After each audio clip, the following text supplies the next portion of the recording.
You could perhaps send Veldora to my domain while you're at it? Because I must admit, Ultima and I don't see eye to eye on too much. Veldora, at least, I'm more familiar with.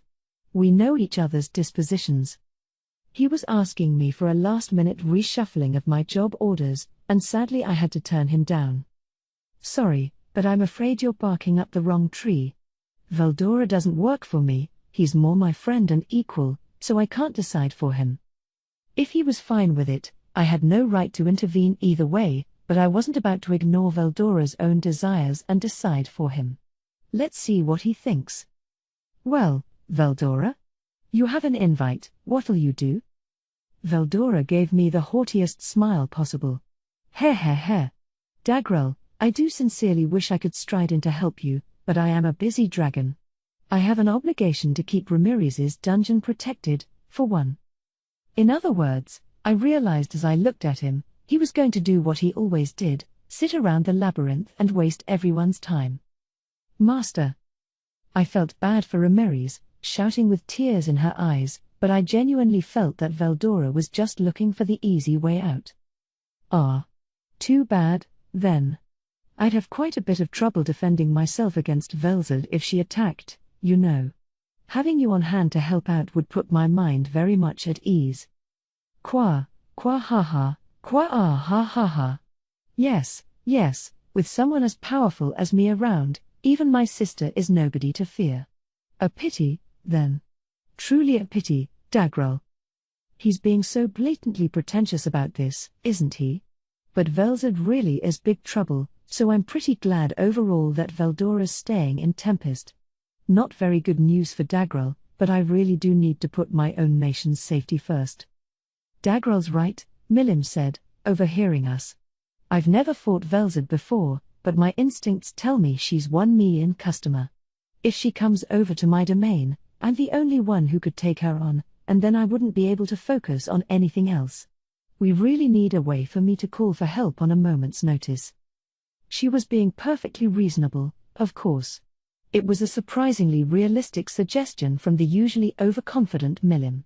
But I guess it showed just how much we all feared Velzard, and since it was unlikely that she'd attack us solo, we needed to avoid being caught alone out there. I agreed with that, and so did Frey and the others. Very true, said Frey. We'll be careful not to work alone, then. Yep, we sure will. So, Rimuru, that's why I want you to bring Geld and Gable over to me on the double. In fact, I could pick them up for you if you like. Nah, that's okay, Milim. I'll explain things to them when I return and get them ready to depart. Geld had transport gate skills he could use for travel purposes, so there was no need for excessive rushing. I had to brief my entire cabinet on today's proceedings, and I figured it wouldn't be too late if I sent them off after everyone was on the same page. Okay, Rimuru. I'll leave that to you, then. Certainly. And we'll contact you at once if the enemy attacks us. Right, yeah. They'd be receiving Carrera, and by the looks of things, Frey didn't seem to have realized Carrera was a primal demon. No real need to tell her, though. Better to end this conversation on a calmer note. Besides, if our mission was to stop a potential Velzard attack in its tracks, I'm sure they'd have no complaint about deploying Carrera for that. One thing I do wonder about, added Louis, is Michael's goals. I doubt he seeks only to rule this world. Right, well, what it's trying to do is revive Veldenava. Michael and Feldway are both trying to resurrect their master, basically. Huh? Everyone who hadn't heard the news before gasped. My fellow demon lords were already aware, but for everyone else, it must have been quite a shock. Yep. Milim nodded. Rimuru's right. Obila's helping our side now, and that's what she said. For real? Carillion frowned.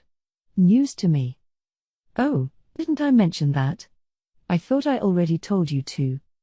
I sure didn't hear about it, Milim, said Frey. But then, Midray's to blame for that, too. We'll need to quiz him in depth about this later. Just when I was starting to rethink my opinion of Milim, this happened. She and Midray both spoke to Obila, they said, But it looks like the nature of their conversation didn't come across to her other associates. This is exactly why it's so important to make sure all your staffers strive to communicate with each other. Of course, I forgot to tell them, too, so I'm not one to talk. But a true dragon is immortal, a pensive Louis said as Milim's crew carried on with themselves. Veldinava is bound to revive himself in due time. There's no need for anybody's help. Yes, that's what one would normally think, but this Michael is a self-conscious entity that has taken the form of a skill, something you would never normally expect to exist. Perhaps that's why it's contemplating things that would never occur to normal people. Luminous shook her head in disbelief. Guy, meanwhile, had his own thoughts. Yeah, but it's a fact that Veldinava's showing no signs of reviving right now. I can understand why people think Feldway might not care if he destroys the world on the way to his desires. Having fought him once before, Guy could confidently attest to Veldinava's immortality. That, and he understood if someone like Feldway yearned for his resurrection that badly. But doesn't dying affect some of his memories and personality and stuff? I asked. He might wind up being someone completely different. It would be little more than an aesthetic difference, Luminous replied. To me, he would still be one and the same. His soul would be just as it was before. Kinda hard for me to picture. Veilgrind said kinda the same thing, that she didn't care whether Ludora was reborn as a good or bad guy, just as long as he was reborn. That deserved to be addressed sometime, I felt. Ah ha ha ha. Looks to me like you haven't shaken off your prejudices from your human years. But don't worry. You'll understand in time. That's how it is, huh? I wasn't too convinced, but to people as long-lived as them, concepts like good and evil might seem like nothing more than ephemeral trends. If so, it's a reminder that I better cherish my own thoughts on this issue. I mean, what if I decided to start doing evil things? I might turn into exactly the kind of despot the late Maribel worried I'd become. I'm a pretty selfish guy, after all. I know that. So no matter what happens, I need to ensure my selfish behavior doesn't plunge the world into chaos. I got a lot of leeway to do what I want already, but it's all part of my effort to make this a better world. Causing pain for others in my pursuit of happiness, well, I'd never do that. It's something I've sworn in my heart. As I thought about the importance of constantly asking myself if what I was doing was all right, Guy suddenly spoke up about something new. Oh, Rimuru, I just had a thought. I'm not hiding anything else, though. I kinda doubt that, honestly, but whatever. It's not that. I'm wondering what Michael might be thinking. For example, how does he intend to awaken Veldinava?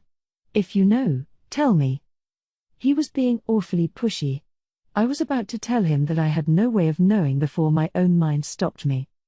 Oh, actually, didn't he say something along those lines? I muttered. Yes, he did, Veldora said, nodding. If I recall. Apparently he believes that if he brings the power, the draconic factors, of 3 true dragons together, Sir Veldinava will be reborn. A foolish idea, in my opinion, but one that we can't completely discount, either. Diablo explained my thoughts before I could. Right, it was that sort of thing, wasn't it? It didn't seem realistic at all, and it seemed so impossible to make work that I had forgotten all about it. Those draconic factors were the keys to it all, apparently. You are in possession of draconic factors as well, Master.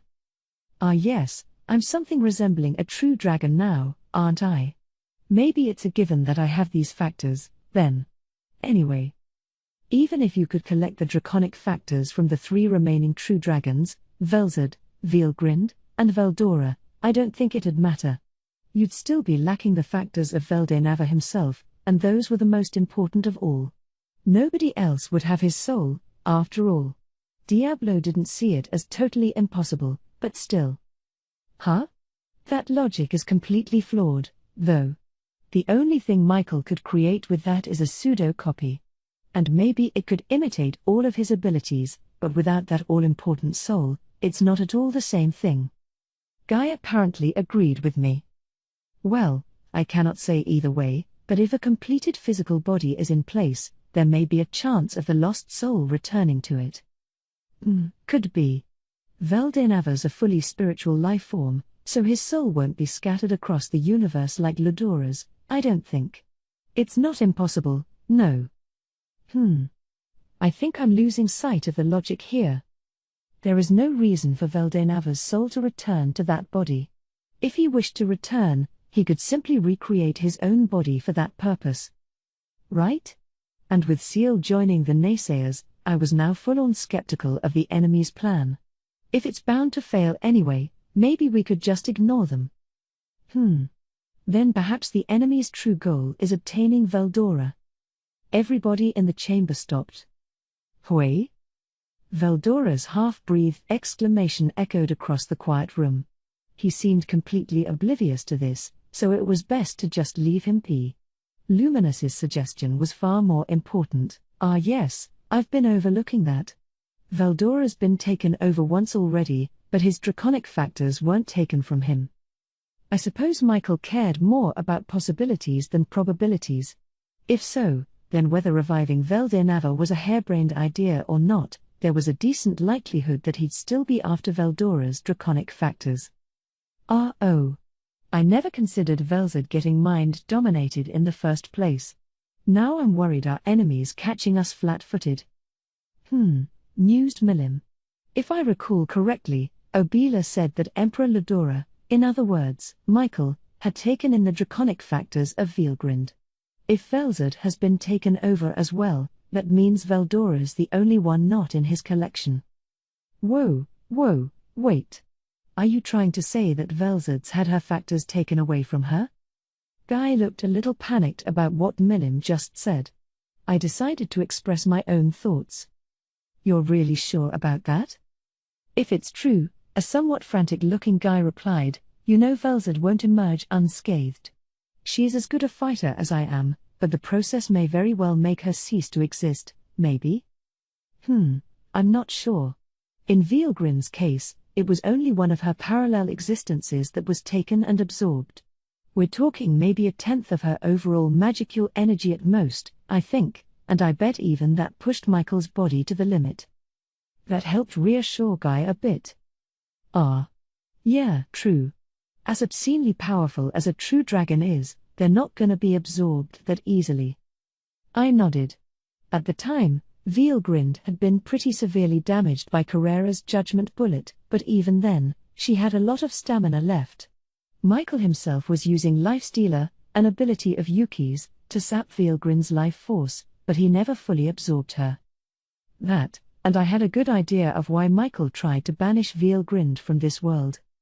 Also, he won't just take away her power and factors, he'll take her abilities, too. But that'll cause him to lose his absolute thrall over angelic skills, so he'll have to be careful about it, lest he get counterattacked. So Michael's plan was likely to use and abuse Velzad, weaken her to the limit, take everything she had, and then banish her. I agree. Right. I can be pretty sharp myself sometimes. But why would he need to take her abilities, too? Said Guy. If he can rule over her already, wouldn't it be smarter to use her as a pawn in battle? Why take away all her powers and banish her? Good point. Michael's abilities gave him access to those of the target he was taking over. He wouldn't seem to have much reason to seize them entirely. And here I thought my reasoning was perfect, too. Seal even agreed with me. But you know, Dagrel said as I wailed over this, do we really think it's necessary for Michael to collect every single ability out there to revive Veldenava? You think he could ignore demonic skills, and the other types, too? I would imagine so, Luminous replied. He might believe the abilities that Veldenava possessed before are the only pure ones. I think she was striking at the core of the issue, actually. Pretty impressive, considering she chimed in late on our conversation.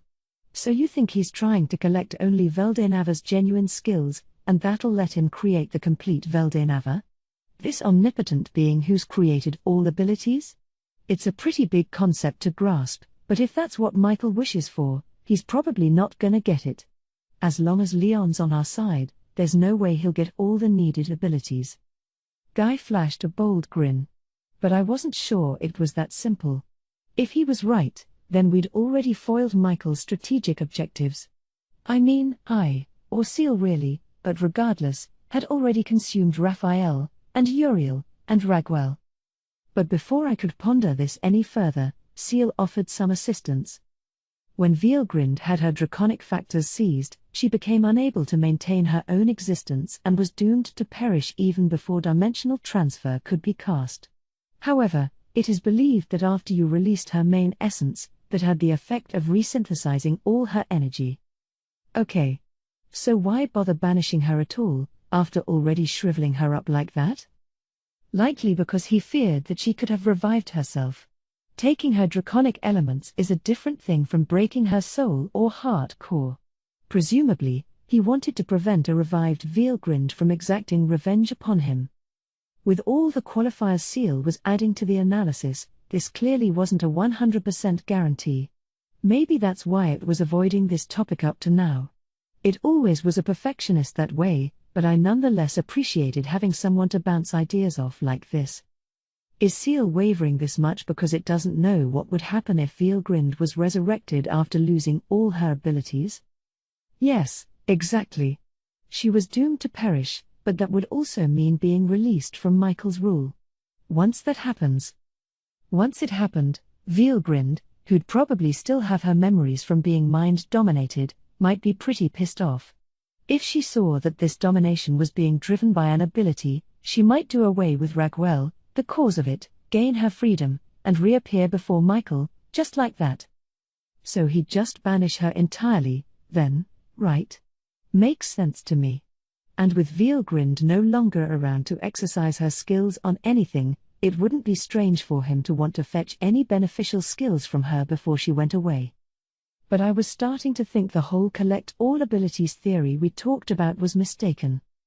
Once a skill is created, after all, it can be recreated again and again. Right, exactly. Just what I wanted to say. I feel like Seal's been polishing that confidence streak quite a bit compared to before. What a relief.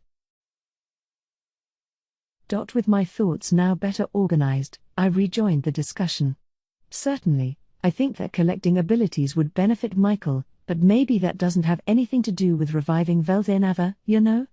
I think what we really need to focus on is those draconic factors. Going full circle on us? Dagrel asked, eyebrow raised. He seemed pretty sick of this endless talking, and I could sympathize with him. Nothing's more meaningless than a meeting that doesn't produce any answers. That's why I wanted to dish out my conclusion right now. No, I'm just talking about certainties. Michael never talked about abilities at all, so I think those are just kind of a bonus to him. Continue. I didn't really ask Luminous for permission to continue. I don't know why she acted so high and mighty like that, but it was time to end this debate, not tease her about that. I wasn't trying to avoid her, I promise. So, the conclusion. Well, if abilities were so important, I have some ideas of who we need to watch besides Leon. So I think we need to ignore that whole question and just focus on keeping Veldora away from the enemy. Oh?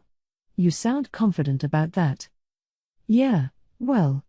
I know I talked about him snatching abilities earlier, which might have caused some confusion, but how about we not worry about that for now? Guy looked at me, thinking. Humph. I hate to leave the question of why he took Vielgrind's abilities go unanswered, but all right. You have my trust. Wow, Guy's actually a pretty understanding person sometimes. I felt I had a solid direction in mind. You could call it me reverting back to my first conclusion, but let's just gloss over that detail. So that means, he continued, the thing we really need to do is keep Velzard and Veldora from facing off against each other. We'll be counting on you for that, Rimuru. One could interpret this as him palming off more responsibility on me, but accusing him of that would have kept us locked in here for even longer, so I just nodded. It's something I do a lot whenever I'm growing sick of a meeting, but by this point, I didn't really care. So yeah. Oh ho. I knew it. I knew I would be so extremely important in all this, eh?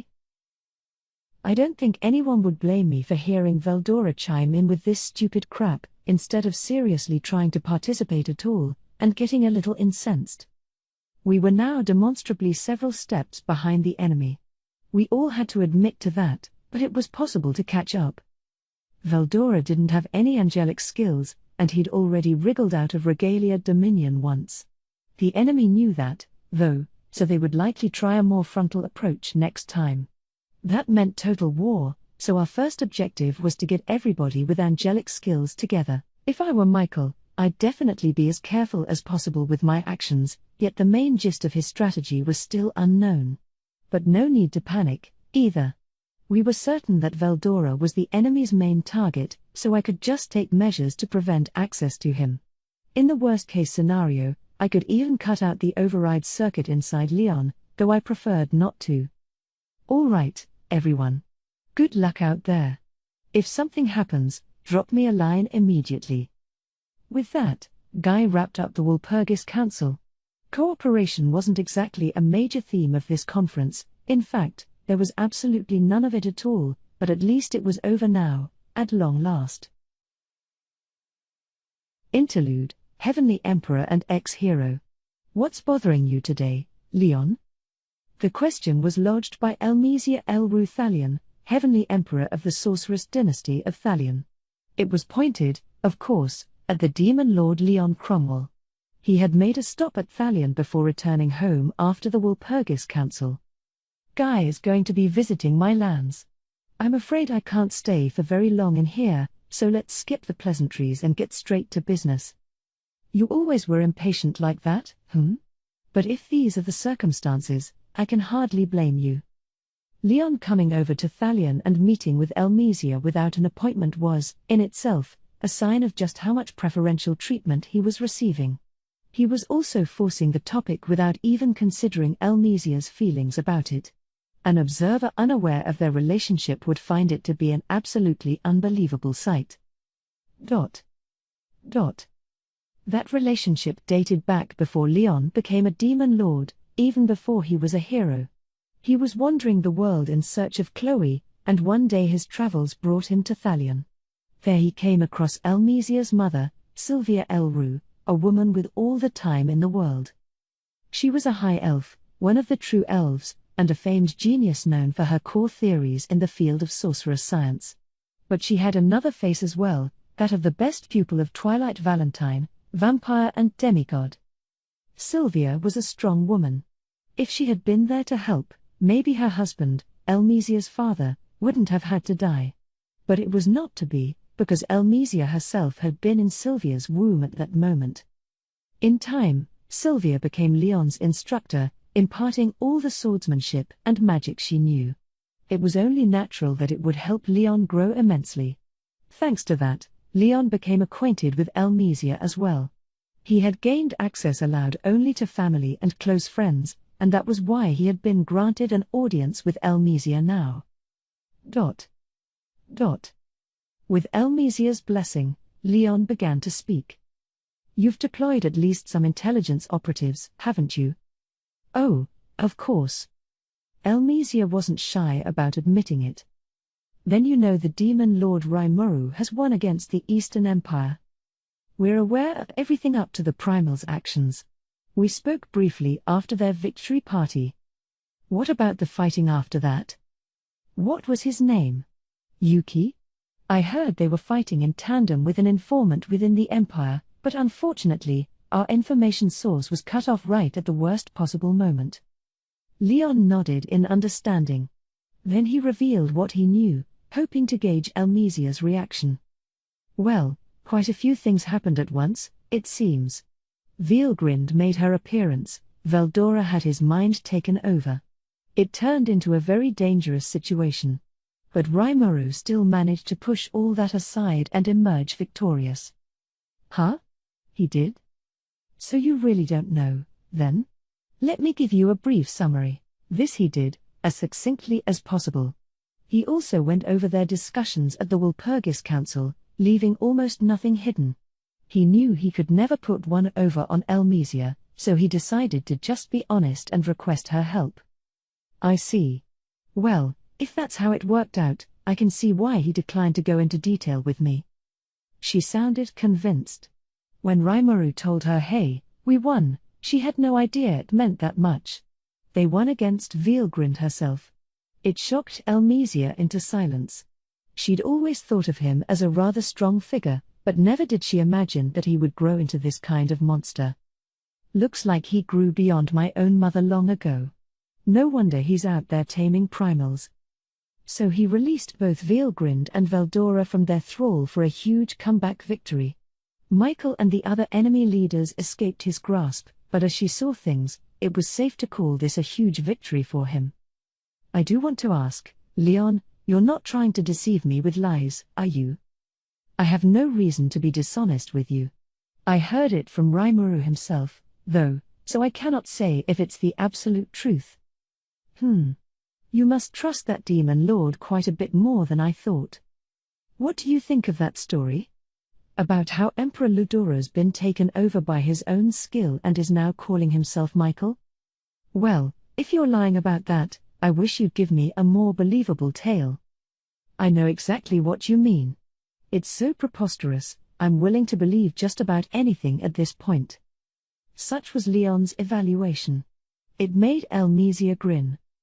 As suspicious of everyone as you are? That's hard to believe. It's not a joke. Rimuru can stoop pretty low sometimes, but he's not the kind of man to brazenly lie to others. In fact, he's quite the opposite. He tries to make people underestimate him, is what I assume you're about to say? If so, I agree. It's so very much like that slime to do that, Elmesia thought. All these primals he'd tamed, and still he pretended that was no big deal. And it was the exact same with this war, too. Nonetheless, knowing that slime, she was sure Rimuru had gotten involved in something huge, so she planned to sit with him and ask what happened once things settled down. Sounds like a real mess he's gotten into. Something I know he can't talk about over our cell phone devices, but maybe I should have asked for more details. Elmesia's expression didn't change, but she could still feel regret. He'd said, "We won," and that was enough to fully relieve her. That was a mistake. Still, if Veldora remains friendly and Veilgrind is now on their side, that's excellent news, is it not? Leon nodded. From what I heard, it's a miracle any of them survived that. I, at least, would have no chance of defeating Veilgrind in battle. If he fought Guy, then maybe there'd be one chance in 1,000. But against the parallel existence skill Rimuru described to him, Leon had no way to win. And that, he was sure, was why Rimuru had no reason to lie to him about winning against that skill. I'm certain of that, yes. I wouldn't, either. There's no reason to beat yourself up about it. I wasn't doing that. Really? Yes. Leon wanted to get back on topic. Elmesia loved teasing her conversation partners whenever she had a chance. Seeing the writing on the wall, he opted to get right to the most important matters at hand. So, given everything I've told you, I have a request. I'd like to get in contact with my master. My mother, Elmesia understood what he was asking. Given his possession of the ultimate skill Metatron, he could never escape the control of Michael in a confrontation. He needed to do something about that before his ownership of that skill became known. However, Elmesia alone didn't have the knowledge needed to help him. Given how serious things were, she saw the need to tap into the greatest wisdom available in Thalion. But Sylvia was a free thinker. That, and the greatest fighting asset Thalion had. She was also gifted in stealth. If Sylvia hid somewhere, finding her would be far from simple. One could deploy all 13 leaders of Thalion's Magus Corps, and it would still be a coin flip whether they found her. Any attempt at a magical call would be blocked, so there was no way to contact her. She did pay regular visits, though, and she'd be open to talking then, but outside of those occasions, contacting her was difficult. These regular visits occurred about once a year. There was a reason for that, and Elmesia didn't mind this frequency at all. Besides, it was rare for Thalion to encounter a problem so thorny that it couldn't be solved without resorting to Sylvia. There were certain other secret methods they could tap into, methods available in case things were really getting out of hand. Not likely? Elmesia sighed at Leon's direct question. As Sylvia's pupil, Leon was something of a darling little brother to Elmesia. Bluntly refusing this request made her hesitate a little. I'll do my best, but you may need to wait upward of half a year, at worst. All right. If you could, then. Leon stood up. Leaving already? My business is done. Elmesia chuckled. She wished he could relax a little more, but this was just like Leon. So awkward throughout his whole life. Once Leon left, Elmesia began to fulfill her promise. She ordered a royal guard to initiate emergency contact with Sylvia. It so happened that Elmesia and Sylvia looked exactly alike, and they would occasionally swap roles so Elmesia could take some time away from her imperial duties, a secret shared only between the two of them. Ooh, I know she'll resent me for this. Interrupting Sylvia's free time was likely to enrage her. Elmesia knew that, but there was just no avoiding it now. She was ready to hold out, no matter how much her mother complained about it, but she still didn't think she was making the wrong choice. This was a crisis like none she had seen before. From what she was told, they were even sending the demon Lord Guy to serve as Leon's bodyguard. Guy, abandoning his domain of permafrost? That alone indicated just how bad things had become. All this time I've lived, and I've never seen anything as dire as this. Mulling over this put a melancholic frown on Elmesia's face. The whole thing depressed her. Chapter 2, Brief Normalcy. 5 months had passed since the Walpurgis Council. A lot of stuff happened in the meantime, but really, it couldn't have been more peaceful. Michael showed no signs of activity. We couldn't keep track of Feldway and his mystic force, which was a concern, but I chose to remain optimistic. We were being given all the time in the world to shore up our defenses. And actually, I had another reason to take it easy. It turns out that we managed to get back into contact with Dino in the meantime. How? Via the curse that Zejan had placed on him during their fight. This curse spell formed a sort of connection between them, as Seal explained it to me, so I asked whether we could use it to converse. It would be simple. Seal's casual assurance made me stop in my tracks. If conversing with Dino was on the table, then that was a huge boon. So I promptly reached out to admonish him a bit. With Dino, at least, I almost preferred for him to side with our enemies. He was performing miscellaneous duties over at Ramirez's workshop, but even as our ally, he mostly just seemed to be lazing around and eating well on my dime. I couldn't shake that image of him. So, really, him staying in the enemy camp as he leaked out info to us was far more useful to me. As I think I've said before, a useless ally is far more fearsome a thing than a talented enemy. That described Dino to a T, and in fact, he was contributing to our cause simply by sticking with our opponents. Now, as for how our conversation turned out. Yo ho ho. How's life, Dino? I could sense Dino panicking the moment I said that. Which, yeah, speaking right into someone's brain out of nowhere would surprise anybody. Raimuru? Wow, way to recognize me. Yeah, it's me, okay? Your old pal. I didn't mean to sound like a mafioso or anything, but I did want to lay the pressure on.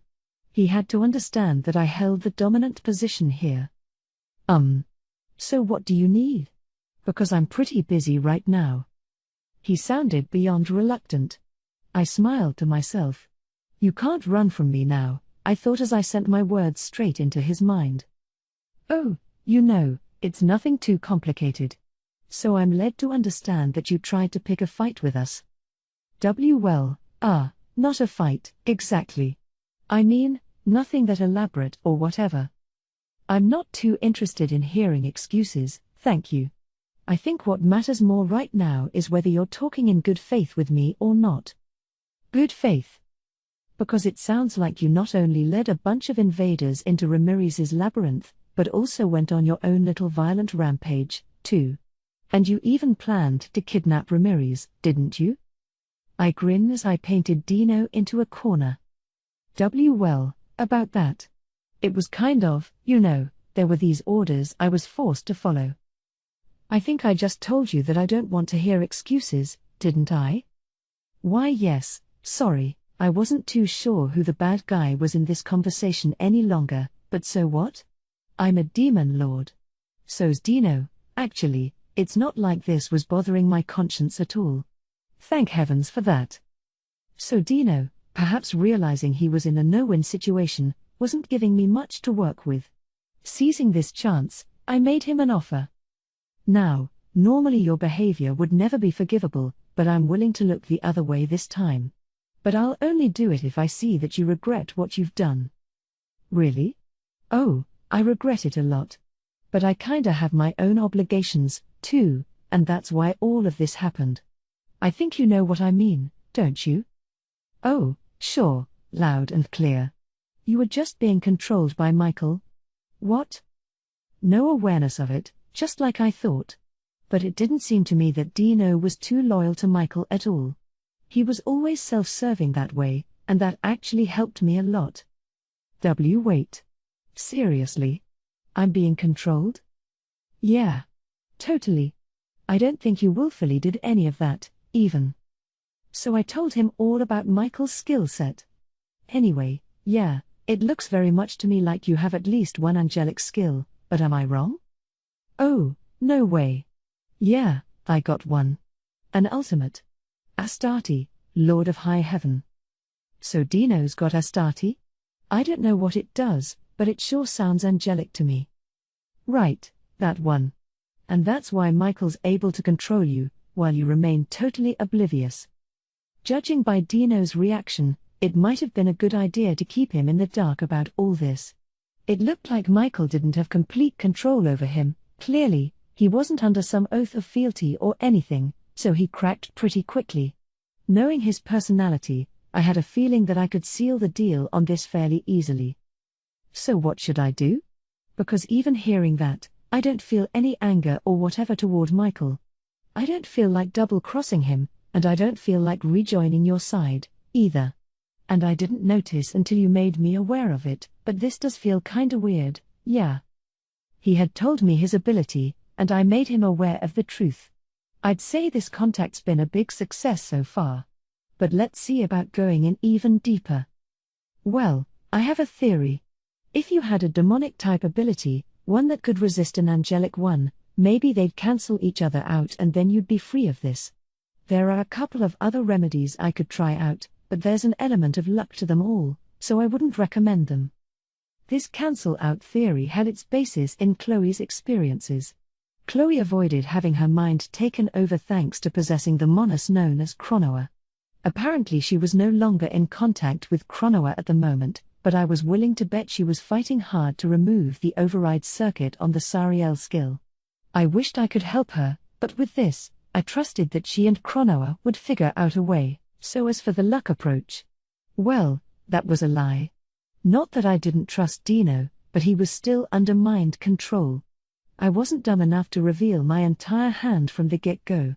The way I saw it, if I used predation on Dino, Seal would probably figure out the rest for me. Just like it would with Leon, actually. But, again, that felt kinda gross to me, so I wanted to save that for when all else failed. As a result, I told Dino that there was a chance I had a working solution, and I just left it at that for now. Okay. Well, I don't want to be under his control forever, so I'll see if I can't do something about it on my end, too.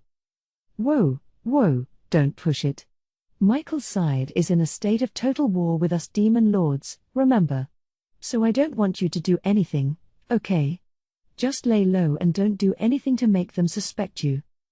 I could ask a spy of mine to bring info from Dino, but I still couldn't fully trust it.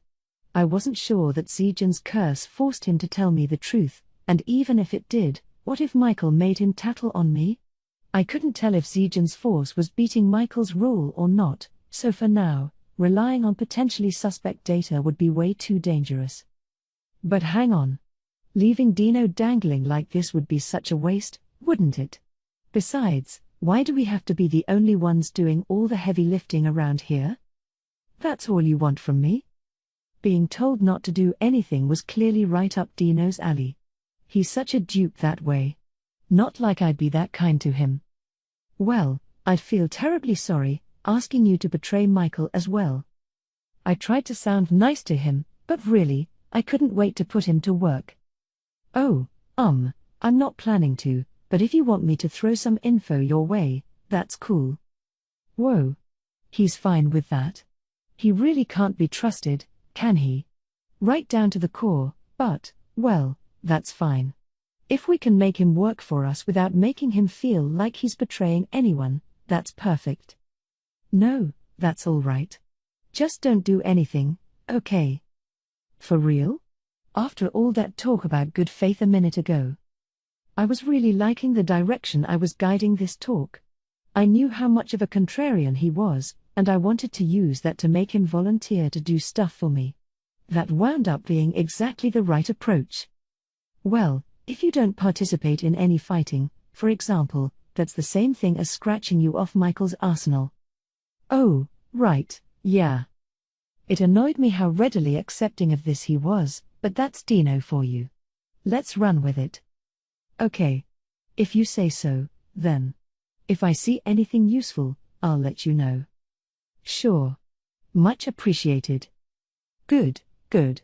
He'll be a dedicated spy for me without even realizing it. I'll dedicate myself to observing stuff around here, so let me know if anything comes up. Is that good? Oh, actually, do you know what Michael's up to right now? If he's making any moves soon, do you know when? With Dino now fully on my side, I decided to ask what I wanted. I could tell if he was lying to me, so as long as he didn't tell anyone else about this, I could get some pretty reliable intel from him. Well, he's sleeping now, it looks like. You know, he got Veilgrin's power, and then he took Velzard's right after that. The strain was too much for him, I guess, so he's pretty much dormant. Whoa. Pretty big piece of intel to kick off with. And here I thought he'd weaken Velzard a little before acting. Why the big hurry, huh? But, she did fight Guy, so maybe that weakened her enough. Then again, I don't think Velzard or Guy were fighting for real, so maybe her energy was too much for Michael anyway. But he's got her draconic factors now, huh?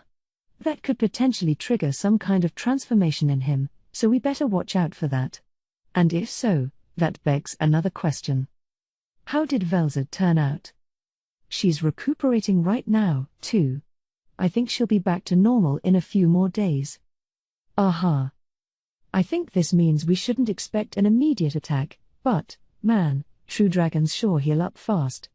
They do, but I'd like to assume we won't see any serious attempt at an invasion until Michael, their commander, is back in action. All right. Thank you. Oh, that much is no problem at all. There was a lot more I wanted to ask, the enemy's numbers, for example, but let's end it there. Keeping Dino cheerful about these data leaks was the best way to retain him as a source. Sure. I'll be in contact again later. Right. Oh, I just remembered. If you could tell Ramirez I said sorry to her, I'd really appreciate it. That request came just before I cut off our chat. Nah. What? Apologize to her yourself. She's pretty worked up about it, you know. She said she's got 48 different lethal attack moves she wants to test out on you. Dude, there's no way she's got 48 of them. Like, her dropkick's about the only move she has. Hey, that's what she told me. None of my business, all right. Anyway, now you know. I thought I could sense Dino smiling. Heh. Got it. Talk to you later, then. Yep. See you. With that acknowledgement, I shut off the link. So, yeah, that's how things went. I think it turned out really well. I had also shared this conversation with my fellow demon lords, carefully omitting the part about Dino being my mole. Thanks to what he told me, I was now quite a bit more relaxed about things. There was a chance everything he said was a trap, I couldn't deny that, but it'd take someone like Seal to engineer something like that so perfectly. Being too wary would fray my nerves, which wouldn't be fun. It also played into the enemy's hands, so I ultimately decided that it was better to act natural. The same thing I thought when I heard the angels were attacking. Actually, I'm the type of person who, if something can be done tomorrow, I do it tomorrow. Whenever I got assigned summer homework, I was all gung-ho about it the first few days, promptly abandoned it, and then wrote out the whole thing the last day before school started again. What if I couldn't finish it in time? Well, I'd just go to school, tell the teacher I forgot, and get yelled at. If the teacher said to bring it in tomorrow, I'd complete it if I could, and if not, I'd break out the I lost it excuse the next day. I mean, I tried my best if I wanted to finish it ASAP, but it's important to admit when something's too tough to handle. What? I should make more of a consistent effort? Well, you see, I don't have the focus for that. So there's my philosophy: as long as you're prepared to get yelled at, things have a way of working themselves out. In other words, take responsibility for your own behavior, I suppose. But now I'm way off track. I had Dino call in each morning to report on whether Michael was awake yet. I don't think even Michael could have foreseen every possibility. He has access to the skills of anyone under his thrall, but I doubt he could read their thoughts. If that were possible, he'd have to process mounds and mounds of information all the time, and it'd become way too hard to sift through it all for useful stuff. And why would Michael bother with that if people under his control couldn't lie to him anyway? My basis for this reasoning was all Seal. Seal itself stated that it was impossible to read every single thought in someone's mind, even those you're connected to via soul corridor. You might be able to detect some in your surface psyche, but anything being pondered over deep inside your mind couldn't be accessed. If you asked the subject a question, you might be able to see the answer in their mind, and I think I was familiar with that already. I felt like people were reading my thoughts a lot, actually, something I was trying to be more careful about. Anyway, that's why I placed more than my usual trust in Dino's statements. So during these 5 months that Michael lay dormant, I was working out our preparations for the final battle. The other demon lords and I built up a system of cooperation, me working closely with all their home bases to ensure we could handle any emergencies quickly. It was mostly me doing the work, though. Forging a treaty that stated we'd come to each other's aid if possible was really significant, but having to coordinate everything myself was a huge pain. I think the proceedings from our last Walpurgis showed just how hard it was to debate matters with such a selfish group of demon lords. First, as promised, we were building permanent transport circles in the domains of each demon lord. After the council, I asked Misery to take me to the relevant domains. There I recorded the necessary coordinates to make it possible to transport in and out easily. All the others gave their permission for this, of course. Guy's Icefire Castle was the site of the recent council, so I already had those coordinates squared away. I had also been to Lune before, the holy capital of Luminous's holy empire of Lubelius, and Milim's as yet unnamed domain was also extremely familiar territory to me. Thus, I had to visit only 2 domains to scope out their coordinates, the Golden Land of El Dorado and the Holy Void of Damargania. Dagrel's domain really did look like the barren remains of a holy land. I'd have loved to tour around in depth when I had the time, but work came first. I hurried right back to Tempest, where I got ready to send off Ultima and the others. One thing I learned from our conversations was that Milim and Dagrel were not capable of transport-based travel. Ramirez, too, of course. Well, you know, I'm not good with anything like that, Dagrel admitted. Yeah, me neither, said Milim. Why sit around calculating all these complex coordinates when I could just fly right over, huh? Both valid excuses, I guess. And, yes, with teleport magic, you could only go to previously recorded locations. The skill spatial transport gave you a lot more freedom, but it still wouldn't work unless you had the coordinates for both your starting point and your destination, or at least a real accurate idea of them. You needed a firm grasp of the start and end points' relative positions to each other, so you could calculate the correct angle and distance for the jump. It might seem easy, but there's a time lag as well, and overall it's actually a pretty tricky skill to use. Milim's got a natural instinct for this kind of thing, so she didn't see why she had to do a bunch of math. She's actually very gifted at these calculations, but I guess she saw them as a pain to do. And Dagrel, well, He's more brawn than brains, and Ramirez needs no explanation. These transport circles were Guy's request, but they might prove pretty valuable going forward.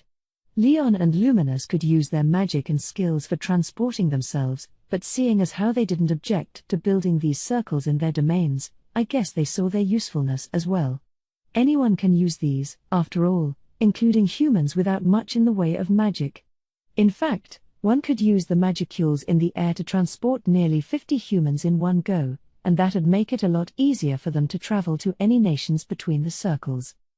It'd be neat to build an even bigger infrastructure later on, but efficiency would be a problem. Transporting living creatures, as I knew by now, required a very large amount of magicules. If you waited around for the magicules in the air to get replenished, I calculated that a circle would only be capable of one transport per week. Demon lords like us could supplant this with our own magicules, but for humans, that'd require a hell of a lot of work. Still, the potential was there. Use these to transport goods and freight, and it'd be a revolution in logistics. In fact, it threatened to make the magitrains we were developing obsolete before we even completed a rail network. Clearly, there were a lot of issues to be addressed, and I needed to compartmentalize for the time being. Taking advantage of this tech was a topic for another time. So we were constructing these transport circles, but the ones in the Demon Lord's domains were all done now. How did it work out? The first one we finished was in Tempest, of course. I placed it in an isolated chamber of the labyrinth, for safety's sake. That way, enemies couldn't make use of it. Our next circle was put up in Damargania. I traveled there with Ultima in tow, and we had it whipped up in a jiffy. Normally I would have delegated the job to someone else, but given the situation, we couldn't afford to waste any time. Plus, Damargania was in kind of a unique location. It was home to a vast, ancient city, one ruined by the definitive battle between Guy and Milim long ago, but the repercussions from that tragedy were still there today. There were several reasons why this area was called the Barren Lands, or the Deadly Desert. The sandstorms that constantly blew around the region corroded everything they touched, and they also effectively isolated Damargania from the outside world. Chances are that when Guy and Milim's clashes of force were about to cause cataclysmic destruction, their powers were forcibly sent to another dimension to keep the fallout as light as possible. However, this force has not fully disappeared, but is still leaking out from local dimensional rifts. That is likely the cause of this sorry state of affairs. Such was Seal's analysis. It was long ago, but still affecting the land now? Freaky. Anyway, this was the kind of dangerous land Dagrel ruled over. And within Damargania was a gigantic edifice, Skyspire Tower, that honestly did seem to pierce the heavens themselves. Around it was the so-called Holy Void, a safe zone that had managed to avoid the worst of the destruction. A barrier had been erected over it since ancient times, and the outside was just as dangerous as the eternally frozen lands Guy called home. Weaker creatures would be killed by the sandstorms that stabbed at you like knives, and even stronger ones couldn't last long in this landscape without paying the ultimate price. That applied to Dagrel and his race of giants, too. Their higher-level warriors were one thing, but the weaker giants, to say nothing of the women and children, were far too vulnerable to dream of venturing outside the safe Holy Void. If that was true for giants, then for humans, the place was nothing but a death zone. And so, instead of sending out someone like Vesta's team, I did all the work personally. Of course, it mostly involved installing the magic circle itself. It was a saucer of pure magisteel, around 3 or 4 feet high and 20 or so in diameter, with the necessary magical incantations constructed by Seal and carved on top. I placed it where Dagrel specified, and that was it, really. The little details would be the job of the demons who came along with Ultima. You're working under orders from Sir Rimuru. Don't you dare embarrass me as you complete this job. That, I suppose, was Ultima's way of encouraging her demons. Or threatening them, most likely, but given the demons' talent for magic, I didn't worry much about entrusting the rest to them. I was about to leave. Are you sure about this, Rimuru? Only to have a concerned-looking Dagrel stop me. Yeah, it won't be a problem. Veyron's here with Ultima, and if they run into any trouble, we can call Zonda back here, too. The test was successful, so letting them handle the final adjustments won't be an issue at all. It shouldn't be an issue. Ultima and her team may not act that way, but they are great demons, bearing the kind of wisdom I couldn't hold a candle to. Nothing weighed on my mind at all as I wrapped up my work. No, I mean, what if these demons start to get violent and? Well, I'm on my way. Thanks again. Dagrel was about to say something, but let's just gloss over that. Changing personnel at this point would be too much more annoying work, so I fled as soon as I could. After Damargania came Lubelius. I put the magic circle in the spot Luminous specified, and the rest would be handled by the overcomers here, along with Gokyu, my foreman. With him overseeing things, I was sure they'd construct a splendid building to serve as the transport facility, and the overcomers would have no problem computing all the destination data and other details. I think we'll be able to work all this out. We'll stay in contact with Tempest and Damargania as well, until we bring this up to a serviceable level. They seemed ready for the job, so that was the end of mine. But I had one more bit of business. Shion, Adalman, and their respective personal forces were due to report to Luminous. They would all be traveling at once, but the question was where we'd house them. No need to worry about that. We have free rooms in my temple, so they can sleep there. Much appreciated. Shion, Adalman, make sure you're good guests for these people. Absolutely, Sir Rimuru. I promise I will carry out our mission and not place shame upon you as your secretary. I'm so anxious about this. Really, if the enemy attacks here, I'll almost want her to do nothing and just contact me. A pity there won't be any kitchen to cook in, however. They say you'll become rusty if you skip so much as a single day. Who's they? And isn't that more about playing piano, or some other kind of really delicate talent? And speaking of which, with Shion as talented a violin player as she is, doesn't she need to keep practicing that instead? Hey, don't you need to practice your music at all? I know how dedicated you are to battle training, but I've never seen you playing the violin outside of that concert. He. Don't you worry about that. With consistent training from day to day, playing an instrument is quite simple. But with cooking, you need to make all these precise judgments at every step. Crazy.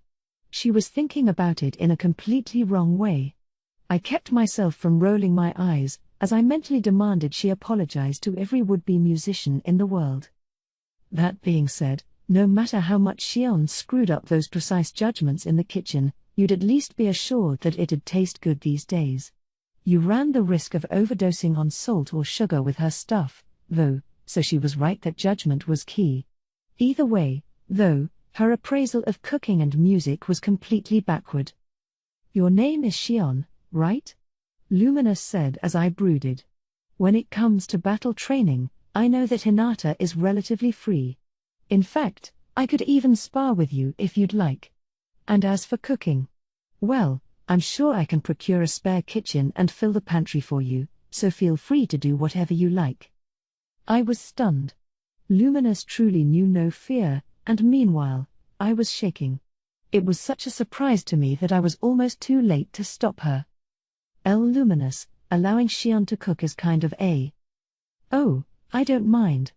In times like these, the diversions you enjoy become more important than ever. I was quite passionate about cooking myself, once upon a time. He. In fact, it could be fun to test a thing or two out together. My, what a wonderful idea. But don't expect to outclass me over a hot oven, Lady Luminous. He. Hinata is quite a good cook, too, you know. I'll invite her to join us, you gotta be kidding me. This was a full-blown crisis. And Hinata's joining in, too? It's beyond my help now, let me tell you. Let's just hope a higher power can guide them all to safety. Well, Adalman, have fun with them. What? Despite how pious and devoted he was, Adalman must have felt a premonition disturbing enough that not even he could approve of this. But the die had already been cast. So yeah, let me know if anything comes up, I said as I fled at full speed. Number 3 was Milim's domain, the former Eurasania, a place I knew well. But instead of the holy mountain that towered high within its boundaries, I was looking up at a gigantic building, still under construction. I had transported myself to the remains of the capital, waiting for our guide. Geld had already left ahead of us, so I was with Gable, Carrera, and Esprit at the moment. Gable had come with Kakushin, Sukero, and Yashichi, his favorite brown-nosing yes-men, along with Gazat, a captain in Team Hiryu. I don't know who Gable thought of as his main second-in-command, but these 4 certainly stood out of the Dragonute crowd, at least. Despite the dangerous battle everyone knew was ahead, Team Hiryu was in a remarkably joyful mood. Apparently this was because their training sessions with Ultima were on hold until further notice. Those sessions were so grueling, I heard, that many of the students had died multiple times during them, and since they were held inside the labyrinth, they wailed at me. Not even death earned them a break. Guess the labyrinth could be unfair that way. This wasn't training that'd make you figuratively say, "Oh, man, that almost killed me afterward." Here, death was a given. The strength boost that resulted was pretty conspicuous to me, though. Merely evolving and retaining more magicules didn't make you truly stronger. Only through the effective use of that newfound strength could you be called a first-rate warrior. But still, guys, you can't go too far. I sure don't want to go through training like that, so I resolved to tell Ultima to try being a little more sensible about this. So, all told, there were a bit over 100 people in our party, and we had been waiting for around 10 minutes. Milim told me via thought communication that she'd be here today, but maybe she forgot. She's late, isn't she? Now, Lady Carrera, we've only just arrived. Let us be calm, like a visiting tourist should, as we patiently wait for her. You're so forgiving, Sir Gable. I think it's more that Lady Carrera is too quick-tempered. Did you say something, Esprit? No, nothing. It may have only been 10 minutes, but I could understand why Carrera was peeved. Still, that's only because I used to live in Japan, where my life was scheduled down to the individual minute. In this world, that made you seem needlessly impatient. People had the concept of time, of course, and there were clocks and stuff, but the kind of accurate wristwatches I had in my previous life just weren't found in the markets. You'd see rather bulky pocket watches at times, but those were typically carried only by nobles or rich merchants. As a result, if you agreed to meet someone in the early afternoon or something similarly vague, the normal custom was to send a messenger ahead of you. Milim had neglected to do that, which was on her, but maybe she just had the time, or day, wrong, so it'd be immature to get all livid about it. Still, that would do nothing to assuage Carrera, so I needed to step up. Hey, no big hurry, you know? I'll check with Milim right now. I sent a thought communication her way. Ah, Milim? We're here, but we didn't see anyone waiting for us. Raimaru. I'm busy with homework right now, but I did tell Midre about you guys. Maybe he was mistaken about the meeting time? I'll give him a stern reminder, so don't get angry at him. Now it made sense. She must have been so busy with the homework Frey gave her that she forgot to relay my message. All right. No need to hurry, though. Oh, okay. I'll talk to you later. Sure. These things happen sometimes. I tried keeping Carrera calm as we waited, but then something unexpected occurred. A group of people ran up to us, their leader saying the strangest things. Ah, you must be the demon lord Raimaru. So much more gallant than I've heard. Truly, a figure of fine dignity. I, Jaggi, am ever admiring of you. Jaggi then gave a respectful bow of the head, to Gable, not me. He looked like a fellow Dragonute, but unlike Gable, his form was straight-up human, with 2 horns on his head. He was on the small side, but stout, and every move he made was brimming with energy. The 5 magic-born accompanying him came from a variety of species, but otherwise weren't too noteworthy to me. For some reason, Jaggi had what looked like fresh wounds here and there on his body. I was curious about that, but he acted like he was in fine health, so it couldn't be too serious. What struck me more was what he said to us. It left me dumbfounded, but Gable seemed the most surprised of all. "Oh, no, no, no, I am merely Rimu." "Ah, such an august sight. No, there is no need to introduce yourself to a low-level officer such as myself. For there isn't a soul anywhere in the Demon Lord Sir Raimuru's domain who would not be well aware of his name by now." Gable tried to correct this case of mistaken identity, but he was brutally cut off. What's the point of knowing someone's name if you don't know their face? A lot of Magicborn knew both by now, but I suppose the low-level officers were a bit slower on the uptake. I'm guessing that Jaggy mistook Gable for me because of the aura he was emitting, maybe. I had mine perfectly held back, so I looked like a regular human on the outside. Carrera and Esprit were the same, looking neither like demons nor like Magicborn, even. We have a lot of human visitors to Tempest these days, so we've gotten into the habit of keeping our aura in check. We couldn't let this continue, though. Being treated like this for the first time in a while was actually kind of fun, but Carrera and Esprit had next to no patience for it. "Hold on. That guy's name is Gabby. And who are you people? His maidens in waiting, perhaps? You may have military uniforms on, but if you butt into a conversation between two grown-ups like us, people are going to think you lack education, you know." Oh great, he just cut off Esprit. It was pretty clear who was lacking in education here. Ha ha ha. What a funny gentleman. Carrera smiled. But behind those words, I could already see a vein throbbing in her temple. She was really trying to be patient, but give her around 3 seconds, and she would probably explode. Not the time for laughter. But Esprit acted before I could. "Hey, I'd like you to listen to us already, please." With those forceful words, she reached out to Jaggy. Not hard enough to call a punch, really, but it had some strength behind it. The type of light blow a weaker Magicborn might get knocked unconscious by, unable to react in time. Esprit really didn't have to do that, but Jaggy was at fault, mistaking Gable for me, then refusing to listen to reason. I didn't think violence was the best answer, but if something wasn't done, Carrera really was going to go on a rampage. Esprit took action because she saw that coming, so I just let it slide this time. If Jaggy calmed down and listened to us, it'd be the end of the whole problem. But another surprise was waiting. Jaggy reacted to Esprit. "Huh? Yeah." The exchange occurred in an instant. Esprit's left side backhand blow was stopped by his right hand. Jaggy twisted her wrist lightly. It cost Esprit her balance, and Jaggy attempted a sweep with his right foot in the process. Avoiding that kick-like sweep, or maybe anticipating it, Esprit leapt up, twisting in the air as she unleashed a right-side kick at Jaggy's head. Jaggy dodged it, leaning his upper body back, but Esprit's attack wasn't finished yet. Using the fist in Jaggy's grasp as a fulcrum, she swung her right leg back like a pendulum, completing another kick with her left. Now 2 different kicks were headed toward Jaggy's head at once. It was an acrobatic move. I think I saw it in a fighting manga once, but for anyone who hadn't seen something like that before, it must have been hard to counter. Despite that, Jaggy let go of Esprit's fist and somersaulted back, completely avoiding the combo strike.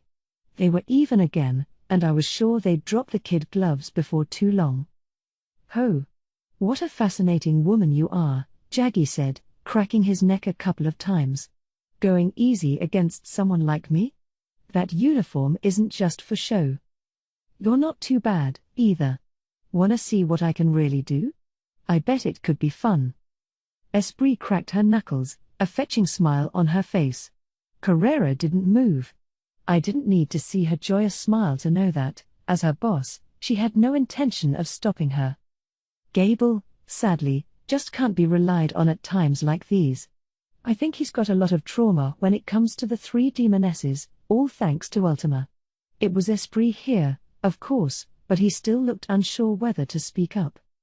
He stole a glance at me. Great. Guess I'm the only voice of reason here.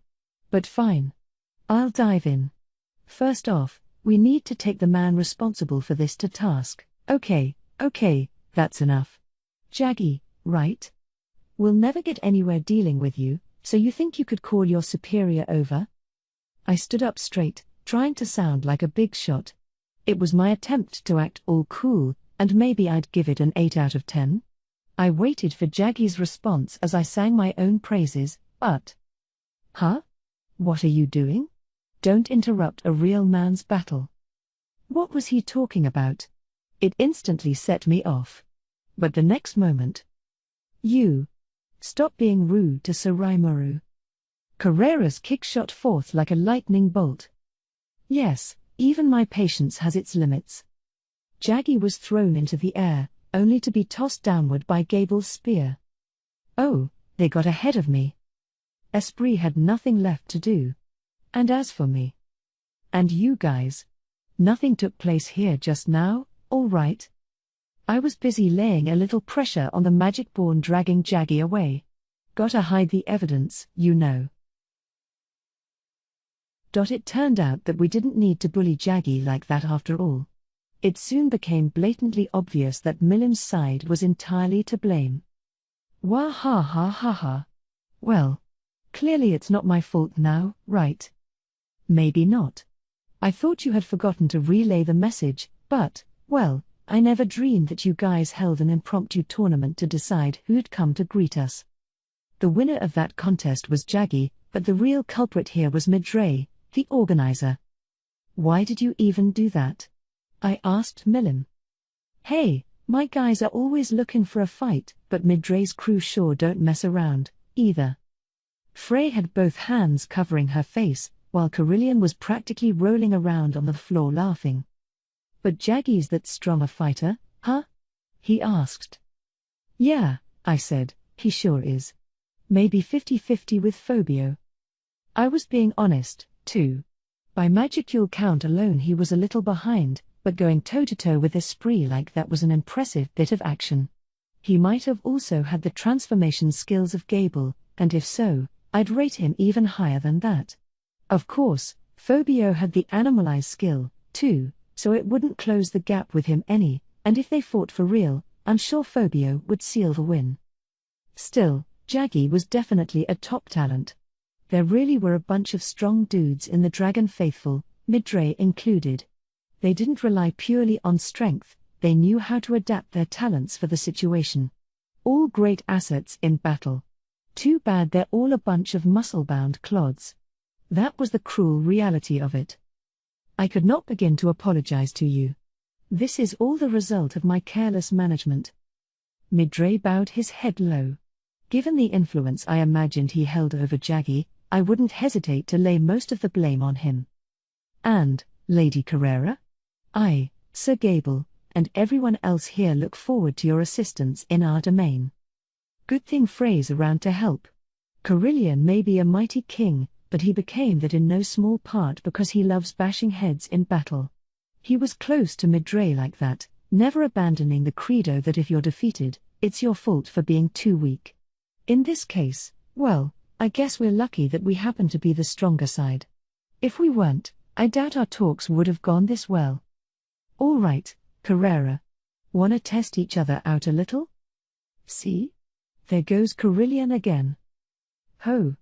That's the spirit. Tell me how easy you want me to go first. Carrera's that ready to join them? Whoa, whoa. It's all right, my lord. Sir Carillion has completed his evolution, has he not?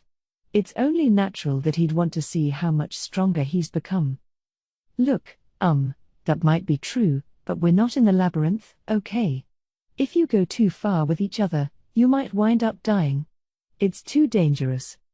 Gable and Frey nodded at this, but only them. Everyone else looked unconvinced, Milim in particular. Or, you're no fun. She pouted, don't say that. Frey hollered. But, practically speaking, I really couldn't allow that. Definitely not near a large construction site, for one, we'd have to go somewhere that wouldn't be affected by the fighting. And staging something like this in these times was all but asking the enemy to come along and attack us. Still, Carillion was proving surprisingly stubborn. Yeah, I know full well how dangerous it could be. But I meant what I said a moment ago. I really do want to know how strong I've become before we have to start fighting for keeps. Aren't you the same, Frey? Yeah, well, I guess I have Seal to help me with that, so. Even back when it first upgraded itself to Raphael, it still gave me clear answers to everything I asked. I didn't need to test my skill against someone to have at least a basic grasp of their strength. In Carillion and Frey's case, they had to grope around in battle, scoping themselves out as they tested their abilities, so fighting someone really strong was probably the quickest way for them. I won't deny that, no, Frey replied. But self-evaluation is a problem we constantly have to deal with, isn't it? Maybe, but the enemy ain't gonna wait for us. We got a duty to get strong fast and protect the citizens relying on us. And I think that means we gotta put up with a little rough stuff sometimes. But what do you think? Frey was debated into a corner. Bringing up her duty as a ruler was hard to refute. If this were just a test your strength carnival game, she'd immediately turn it down, but if there was a good reason to do this, it was worth debating. Rimuru, Milim said, I think I agree with Carillion, too. I've been training them myself, but I think that has its limits. Agreed. I hate to say it, but awakening like this made me realize how far away I really am from Milim, despite getting stronger. It's the same thing with you, too, Rimuru. No matter how much I struggle, I'll never make up the difference. So. So you think you could catch up with me instead? You must think very little of me indeed, but you're right that I'm likely a fairer match than Lady Milim. I see. You know, I highly doubt Carrera and I are that different, in our current forms. But if Carillion feels otherwise, it just shows that he's become a better judge of the essence of things. Guy had high praise for him as well, and clearly he's making full use of the power he awakened. I think he'll be a major asset in the war to come. And now, of course, I had Milim asking me. Maybe playing along is the right thing to do? All right. Carrera, you stay here and keep the area defended. I'll be back with Carillion and Frey later. Huh? But I was going to fight. I know just the right person for this in the labyrinth. Very well. As you wish, my lord. I hated to disappoint her like this, but I couldn't sweet-talk everybody here. Carrera would just go too far. Ramirez was bound to give me a headache with her complaining. If I wanted Carillion to take on somebody, it'd be much smarter to find a more common-sense candidate. Yes, Carillion could be paired with Benimaru. Him or Zijin. And I think someone like Kumara would work with Frey. But we'll work out the details back home. I'll be contacted if anything comes up, so we can transport everyone back as needed. Sorry to make you put up with my selfish request. Nah, it's fine, Carillion. I sided with you, so I want to help you, is all. You okay with that, too, Frey? Yes, of course. I appreciate it, in fact. There's no reason to turn you down. So it's settled. We would leave Gable and Carrera with Milim, and I'd return home with Carillion and Frey. The people under them could join in, too, if they wanted. They wouldn't be at an awakened level, so I don't think they'd wreck the local environment too much, probably. I'll give them a ton of healing potions, too, so it's up to them whether they want to take this opportunity. It's exactly how Benimaru and everyone else got stronger, after all, so I had no concerns. Returning from Milim's domain, I left them with Benimaru and threw them all in the labyrinth. Now it was finally time for me to visit Leon's domain. Diablo was already there, but I saved Leon for last, so I'm sure they were waiting for my arrival, something that was on my mind as I prepared for the trip. I knew where the golden land of El Dorado was, since my Zeri showed me the way before. Transport would thus take an instant. I'll be your bodyguard, I said, and with him around, my mind was at ease. Do not forget about me, my master. Ranga, popping his head out from my shadow, was pleading his own case. Oh, what a good boy. I gave him a nod and a couple of appreciative pets. He's with me at all times, but he can be so cute when he does that stuff. Something about this trip made me pretty reluctant to go, but I was already in contact with them. It's always best to take care of the annoying work first, so I slowly lifted myself up. Well, shall we? I muttered. Then, With schooner, rigged, and the rest seeing me off, I activated the transport. Leon's domain was a small continent in itself. Small, yes, but continent was the only word for it. Maybe a tad bigger than Australia. It featured a remarkably vast plain, the towns in it laid out in neat grid patterns. Before Leon and his forces moved in, there was a lot more natural beauty: forests, plains, rivers, mountain ranges.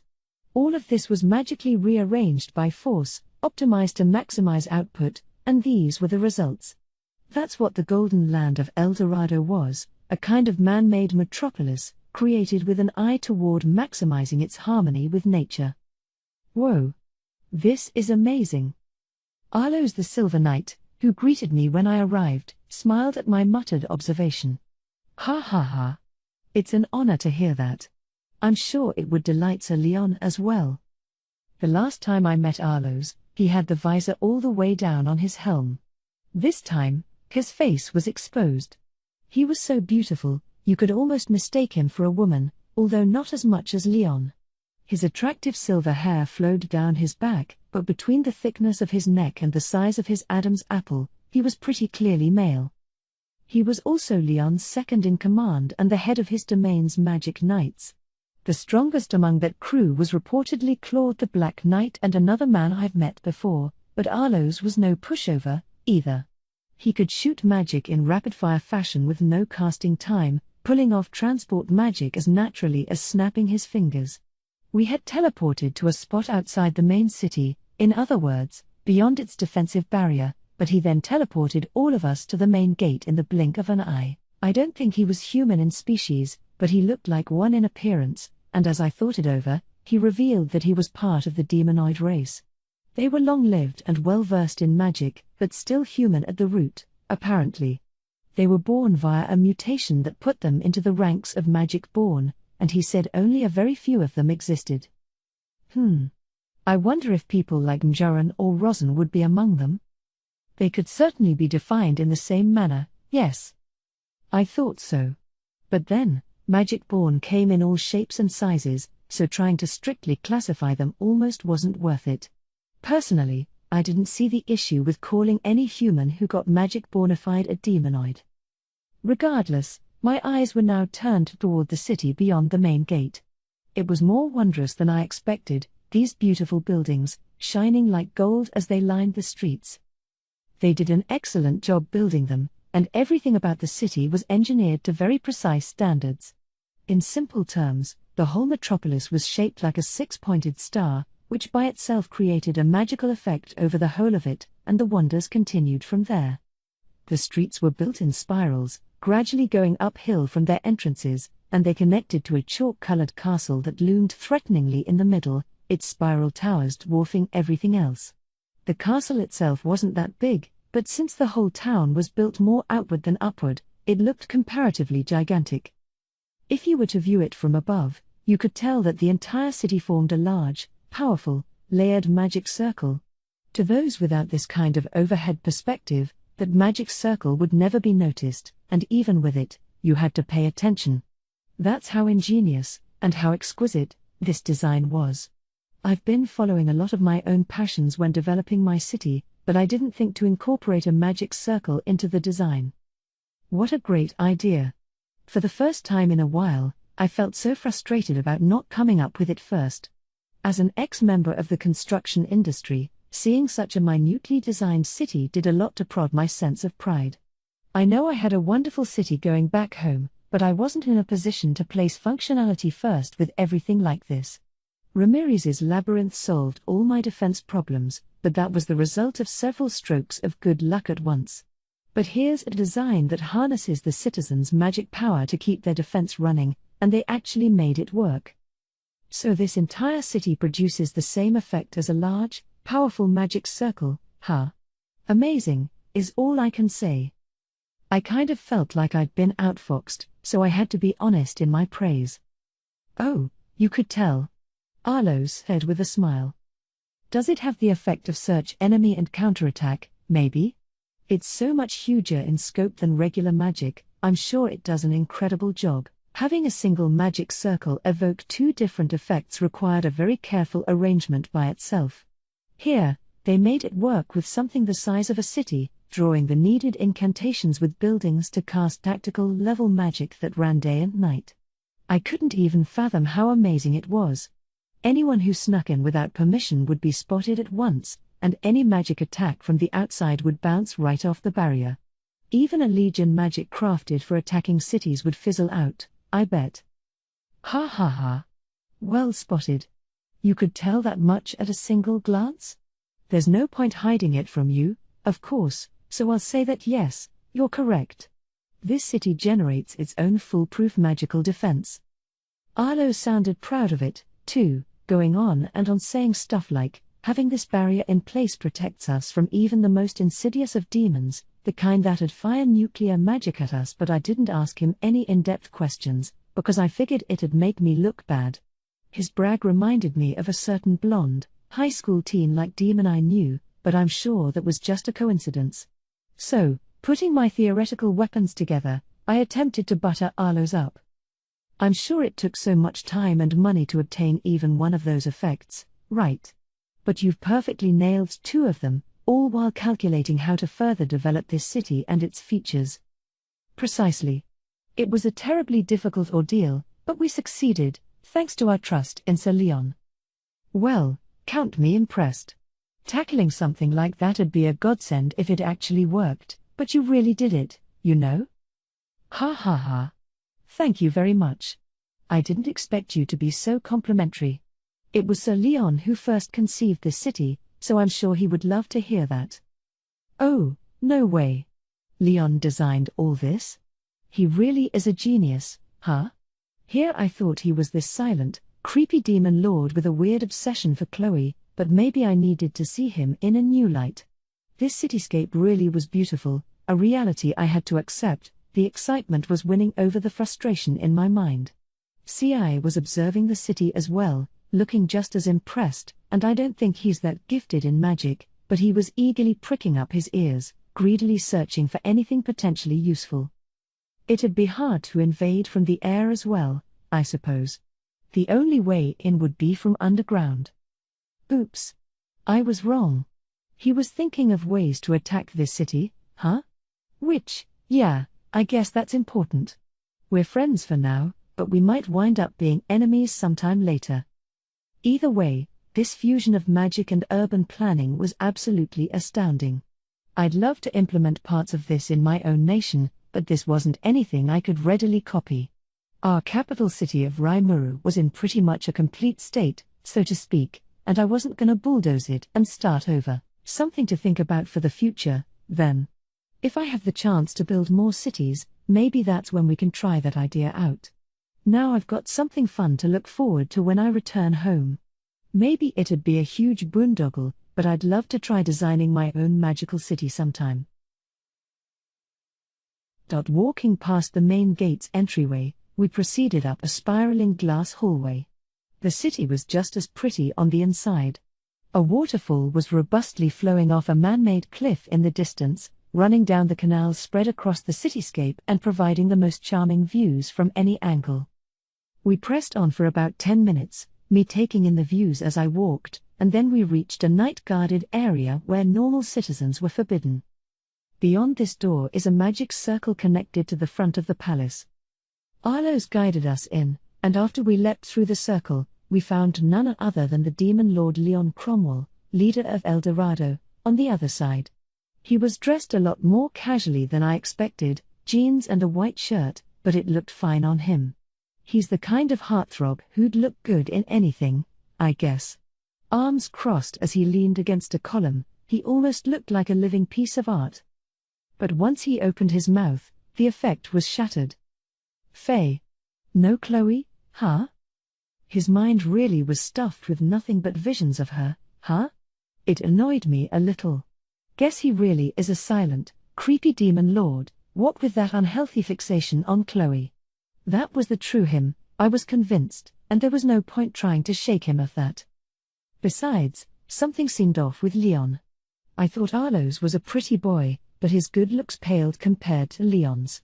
He was just as vexingly handsome as always, but he seemed pretty downtrodden at the moment. Of course not. But what's up with you? You look pretty worn out. Don't even start with me. You're the one who sent over the cause of it. Ah. That was all I needed to know, yeah. He must be annoying him to no end. Did Diablo do something? Kind of. For just a moment there, we were staring at each other like a Wild West standoff. Leon seemed ready to say something else, but bottled up the words and just nodded at me. It felt so heavy, the oppressive weight of the air around us. He guided us into his castle, still silent. We were taken to a glorious, well-decorated chamber, all done up in gold, silver, and jewels, but the furnishings were still tasteful, not gaudy at all. The wallpaper was all the same shade of white, providing a canvas for all the jewels to reflect the chandelier's light on. Nothing was tacky about it, just like Clayman's stronghold, his sense for good taste was clear as sunlight. Call it luxury without being overpowering. The chalky white exterior didn't look flashy or anything, and the insides, too, were beautiful, elegant, and refined. Even a common-born man like me could relax in here without feeling all nervous. The air between Leon and me was heavy, but this decor was already calming my nerves. Or so I thought, but the hallway outside was getting awfully noisy. I might have been relaxed, but I could still feel a headache coming on. And my guesses were right. Ah, Sir Rimuru. I've been waiting for you. It was Diablo. He reverently greeted me, then took me to a reception room, like it was his right to. Aren't we in Leon's domain? Why is he acting like he owns the place? I had a lot of questions. Guy came along soon after Diablo. Way to keep me in suspense, Rimuru, he said as he sat across from me. Why the hell did you save here for last? Well, because you were here, Guy. Having someone as strong as you around, you know, maybe I didn't need to show up at all. Those were my true feelings, disguised as a joke. But it made Guy's temples throb. Oh. I know when I've crossed a line, so I changed the subject before his head exploded. Hey, calm down. You and Diablo are here, after all, so I knew you could handle any enemies that showed up. Luminous's domain I wasn't so sure about, and I don't really know how strong Dagrel is in the first place. It's only natural I went to them first. Well, Milim is about as strong as me, you know. True. Milim was a powerhouse. I understood what Guy wanted to say, but I had a reason for what I did. Yes, and Milim's already been assigned the construction work in her domain. Trust comes first, that's my motto, and that's why her work needs to take priority. I sneered at him. Milim was a valued friend of mine, despite it all, someone who'd helped me out a lot. It's on me to repay that favor, and in terms of who I care about more, her or Guy. Well, it's not even close. She can be a real pain to me sometimes, but I'm sure the opposite's true, too. PFFT. Fine. How were the other demon lords looking? One thing I like about Guy is that he's able to take his losses and move on really fast. Despite his annoyance at being put off until the end, he still knew what the right call was, which relieved me. Well, we've built transport magic circles in each of the domains now. They still need to be fine-tuned, but even now, we can activate them all in case of emergency. I opened up my stomach a little to reveal one of the magisteel saucers I had put in place. They were so big, I didn't want to whip out the whole thing in there. Just give me the coordinates you want, and I'll install one over here, too. All right. I'll guide you to the spot later. Now Leon was sticking his head into the conversation. Okay, he owns this castle and all, so he has the right to. He puts up such a big attitude, and I can't help but be fooled sometimes. I'm glad that we have an emergency system in place when we need it. So all that remains is to wait for the enemy to attack us? More or less. I'm planning to handle some more post-war cleanup in the Eastern Empire in the meantime. That, and strengthen our ties with the Western nations, even though we can hardly expect any human army to play a factor in this war. Sure. Like disaster drills, for example. I want to do my best to help them evacuate, so we don't go wiping out civilizations with this war. I was pretty certain the residents of Raimaru, capital of Tempest, would survive just fine. Any other nation, though. Well, it was hard to estimate what the damage would be. So I was in the middle of setting up a network of shelters to evacuate to, via our Reg enterprise. Mjolmal was putting a lot of effort into that. I felt like I was piling too much work on his desk, so once things chilled out a bit, I planned to give him a nice little reward. By the way, I was once fairly sure that Michael required the citizens of the Empire, and their faith in him, in order for his skills to work. Better to assume that wasn't an absolute must, though. I kind of suggested to him that I wouldn't be afraid to kill off all his citizens, so I'm sure Michael is taking measures against that, something you could say I induced him to do. But either way, we can't be sure until battle begins. Sounds like you're a busy demon lord, too. Guy looked exasperated with me. But I was busy. I'd gone through a lot of trouble to establish links with human society, and keeping those links safe was top priority for our nation. Having Michael's force break them down would be like stomping all over that work, and I wasn't about to put up with that. Leon seemed just as astonished. So focus not just on your own nation, but others as well. You're even more of a pushover than I thought. Do you think you can grow an infinite number of arms to handle all this work? He has a point. I don't think I'm omnipotent or anything, but I'm also sick of losing stuff because I failed to act. I just don't want to have any regrets later, you know?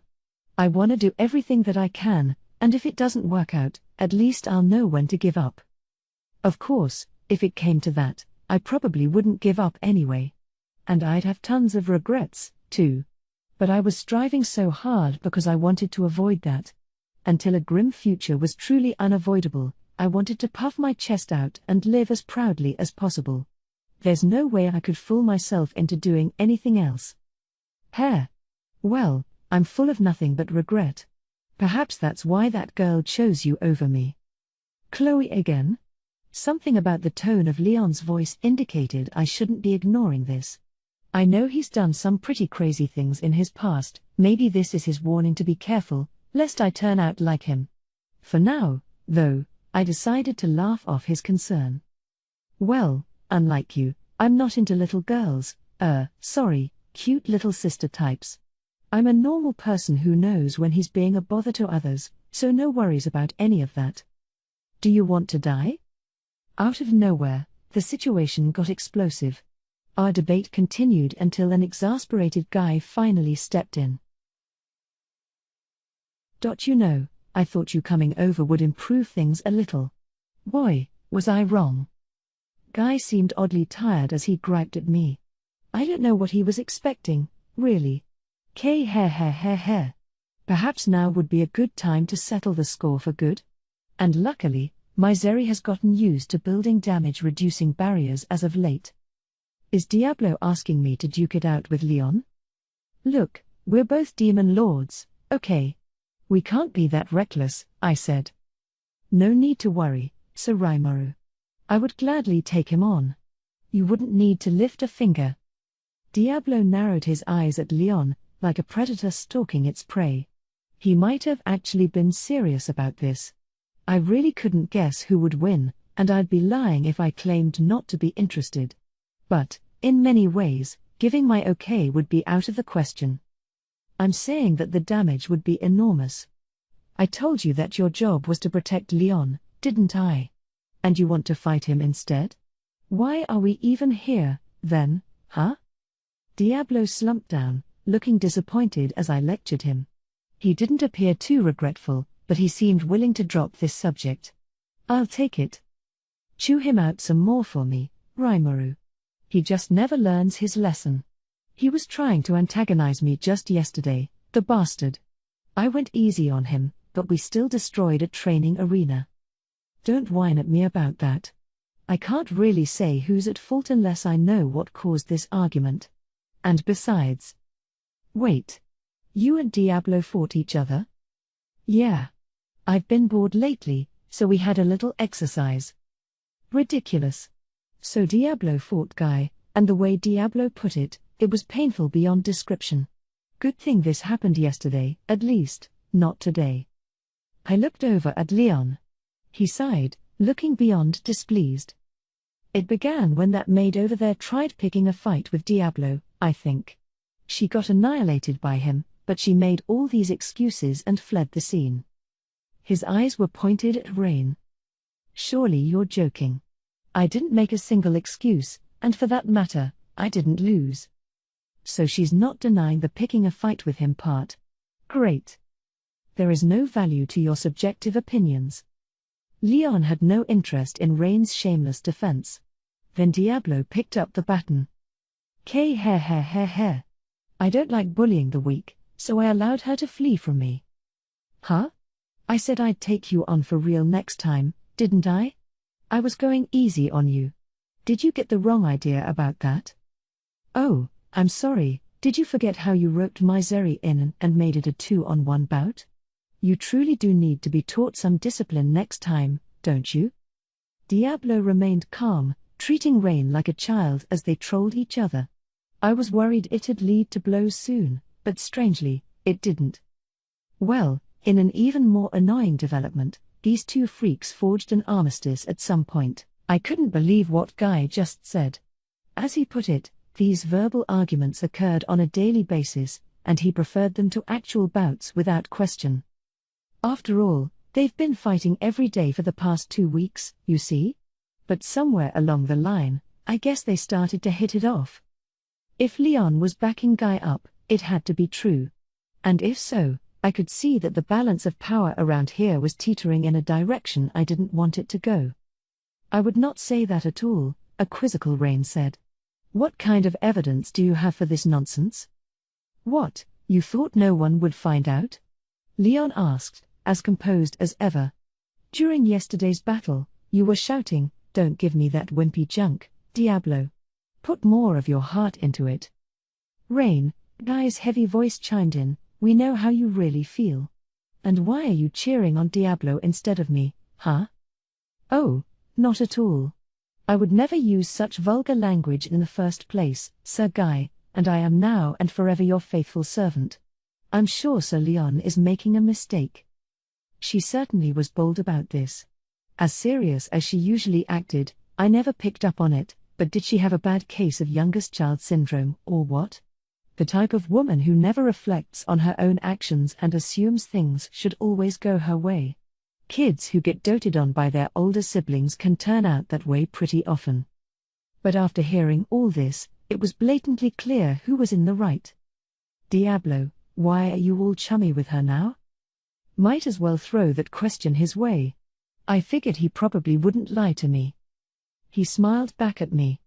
"It is all thanks to your own glory, Sir Rimuru. I was regaling Rain with stories of your great wisdom and depth of thinking, and before we knew it, she had fully converted to my side." Whoa. Scary. So we're talking about brainwashing, then? I wanted to ask, but stopped myself. She did? I am a fan of yours, Sir Rimuru. So, in exchange for Diablo telling me more stories about you, I agreed to offer him a little help. Rain accentuated this with a curtsy. Wow. That's self-serving, huh? Just like Diablo. No wonder they got along. Yeah. What else could I say? I turned toward Guy, unsure how to proceed. He shook his head back, his way of saying it's too late. Sorry my employees are all so dim-witted. No, Diablo's clearly just as much of a pain. They're both at fault here. Guy must have it just as rough. Now I felt even more of an affinity for him than before. But then Misery, who usually stood there blankly, spoke up. What? Wait, are you treating me as a dimwit as well for everything Rain constantly does? Sounds like the truth has dawned on her. I won't say it out loud, but I think that's correct, yeah.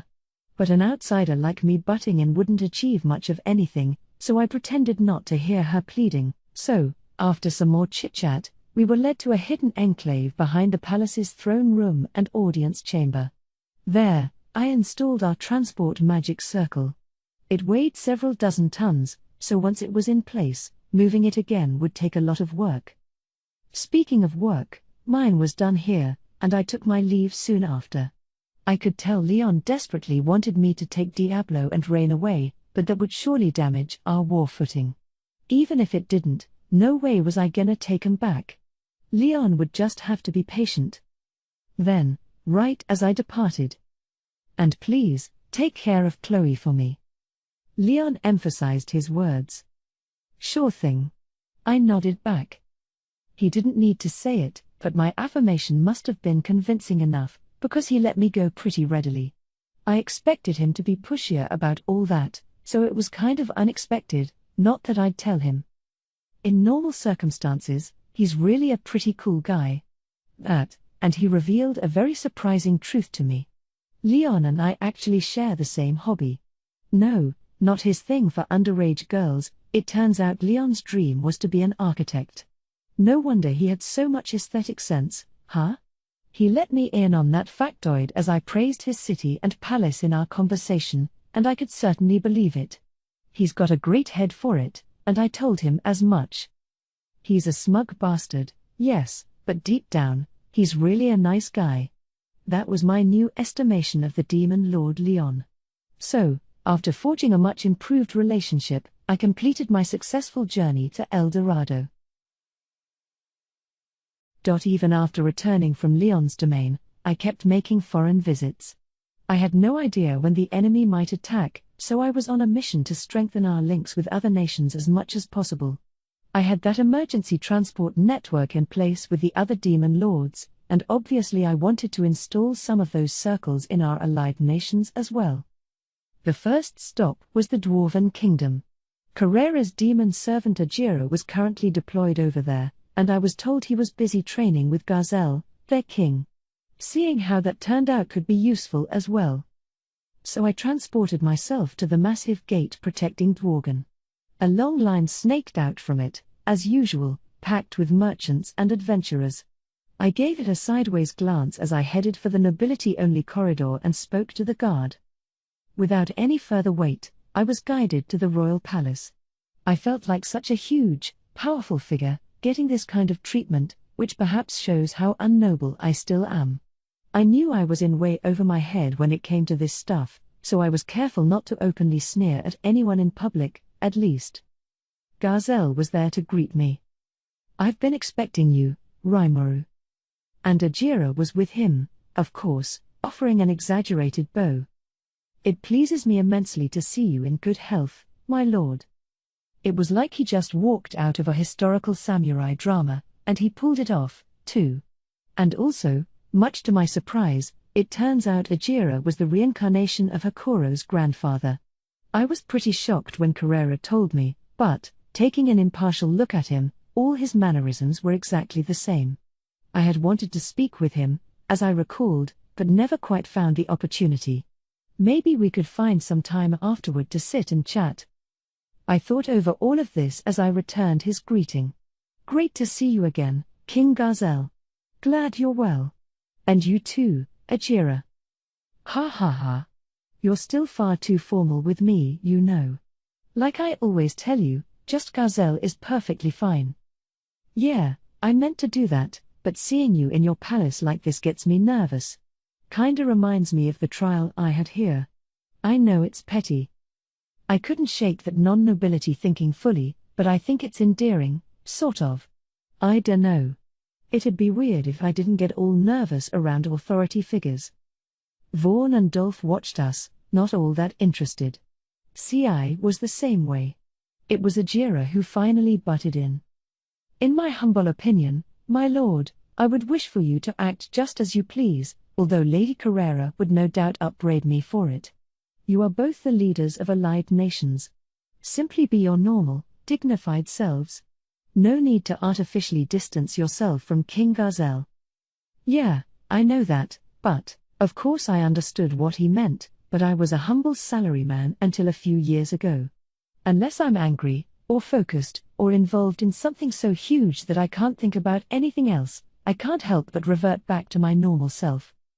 "It's fine, Rimuru. I understand how you feel, Besides, I, for one, find myself fretting under the gaze of the heavenly Emperor Elmesia when I see her. Wow, even you have someone like that, King Garzel? However, you speak completely casually with the heavenly Emperor, do you not? Someone I have untold trouble with. And I just don't understand how you do it. Fair point. And I really had no way to counter that. Garzel wants me to be just as casual with him, and I promised that I'd try my best at it. It's just, I can't help but respect people I think I can truly rely on. It's something embedded deep in my personality, so it's not the easiest thing to fix. But I can act the way I'm supposed to sometimes, depending on the time and situation. It's not that big of a problem, is it? It is, you fool. It is precisely those sorts of situations where your natural habits come out on you. You need to evaluate how you speak and act on a regular basis, so you won't trip up in the most important of times. Another good lesson from him. He did tend to lecture me a lot, which only encouraged a return to my normal attitude even more. Sometimes Elmesia says the same things to me, but she can turn it on and off like a switch. Maybe she adjusts her own approach so Molly and I can talk with her more easily, or maybe I'm just overthinking it. Anyway, Garzel's advice was something to address in the future. I wanted to make sure I didn't forget it. Now we were in a less stuffy reception room, drinks in hand, as we discussed recent events. This was my main objective here, comparing notes and seeing where we stood. Could this great war be avoided, do you think? Garzel asked me. I am reluctant to say it, but it seems doubtful to me. The other demon lords and I are working on a transport network of magic circles, in order to ease travel between our domains in an emergency. It's just one crisis after the other, isn't it? To be honest with you, I thought all was lost when Lady Veilgrind was captured. Now that she's back on our side, I don't think this. Michael, was it? I don't see him as anyone to be that perturbed about. Well, not to toot my own horn, but Tempest's forces now outclass the Empire's at its peak. We also had the other demon lords, along with Veilgrind and Veldora, so I suppose Garzel couldn't see any possible way we'd lose. But that was wishful thinking. No, that's how strong this foe is. In terms of its power alone, not even the Empire compares to its size. I understand that. I'm not underestimating this foe at all. The opposite, actually. The opposite? Indeed. I'm half resigned to our fate by now. All the struggling in the world won't help us at all, this time. Oh, right. I suppose he was right. If Velzad targeted Dworgen, not even a nation this powerful could win. That one individual was just too strong, I could see why he was so ready to throw in the towel. Of course, we won't go down that easily. I'm ready to retaliate, in the worst case. He sounded ready for it, all but howling for blood. His resolve for that, at least, was the real thing. The way that he refused to flee in the face of Veilgrind shows he was willing to fight a hopeless battle if need be. I was glad to see that. Well, I said, if you know you can't win, there are still necessary measures to take, aren't there? The quality of our foes, not the quantity, was scary. And Velzad being among them was the worst thing of all. It basically rendered Veldora worthless. When it came to people who could decently take on Velzad, Guy and Veilgrind were about it. Me? I'd run. I wanted to avoid that fight at all costs. Well, if we're talking two true dragons locked in battle, that's a natural disaster right there. An honest-to-goodness battle between gods. It'll sure feel that way, yeah. But we can't escape it, either. Have you figured out a way to win? Nope. But I'm taking every measure I can to improve our chances. Heh. Oh, look at you. Garzel nodded as he chuckled. To be frank, I really had no idea until we tried, but if it looked hopeless, we needed to secure a means of escape. I was trying to act all cool, but without a full analysis of the enemy's force, there was no point debating over whether we could win or not. All we could do was figure out what to do if our prospects started to dim. So I want your help. Very well. Just say the word. I'll lend you what help I can. Gazelle readily agreed to my request. At once, I asked him to install a transport magic circle in his kingdom. There was already one for personal use here in Dworgen, but cargo transport was another urgent need. I'm impressed you refined so much magisteel to such a level of purity. I cheated a little with my skills, I admitted. Normally, I'd want to wait until we had the right engineers trained for the job, but the enemy won't wait that long.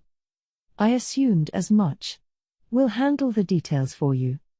Thank you, I said with a nod, and with that, I had the magic circle installed in Gazelle's designated spot at once. With my main goal complete, we settled down to chit-chat. So how's the training going? Well, I have to hand it to Ajira, grandfather to Master Hakoro the Sword Ogre, and founder of the Crestwater style. I certainly have a long way to go with my own sword, as I learned rather quickly.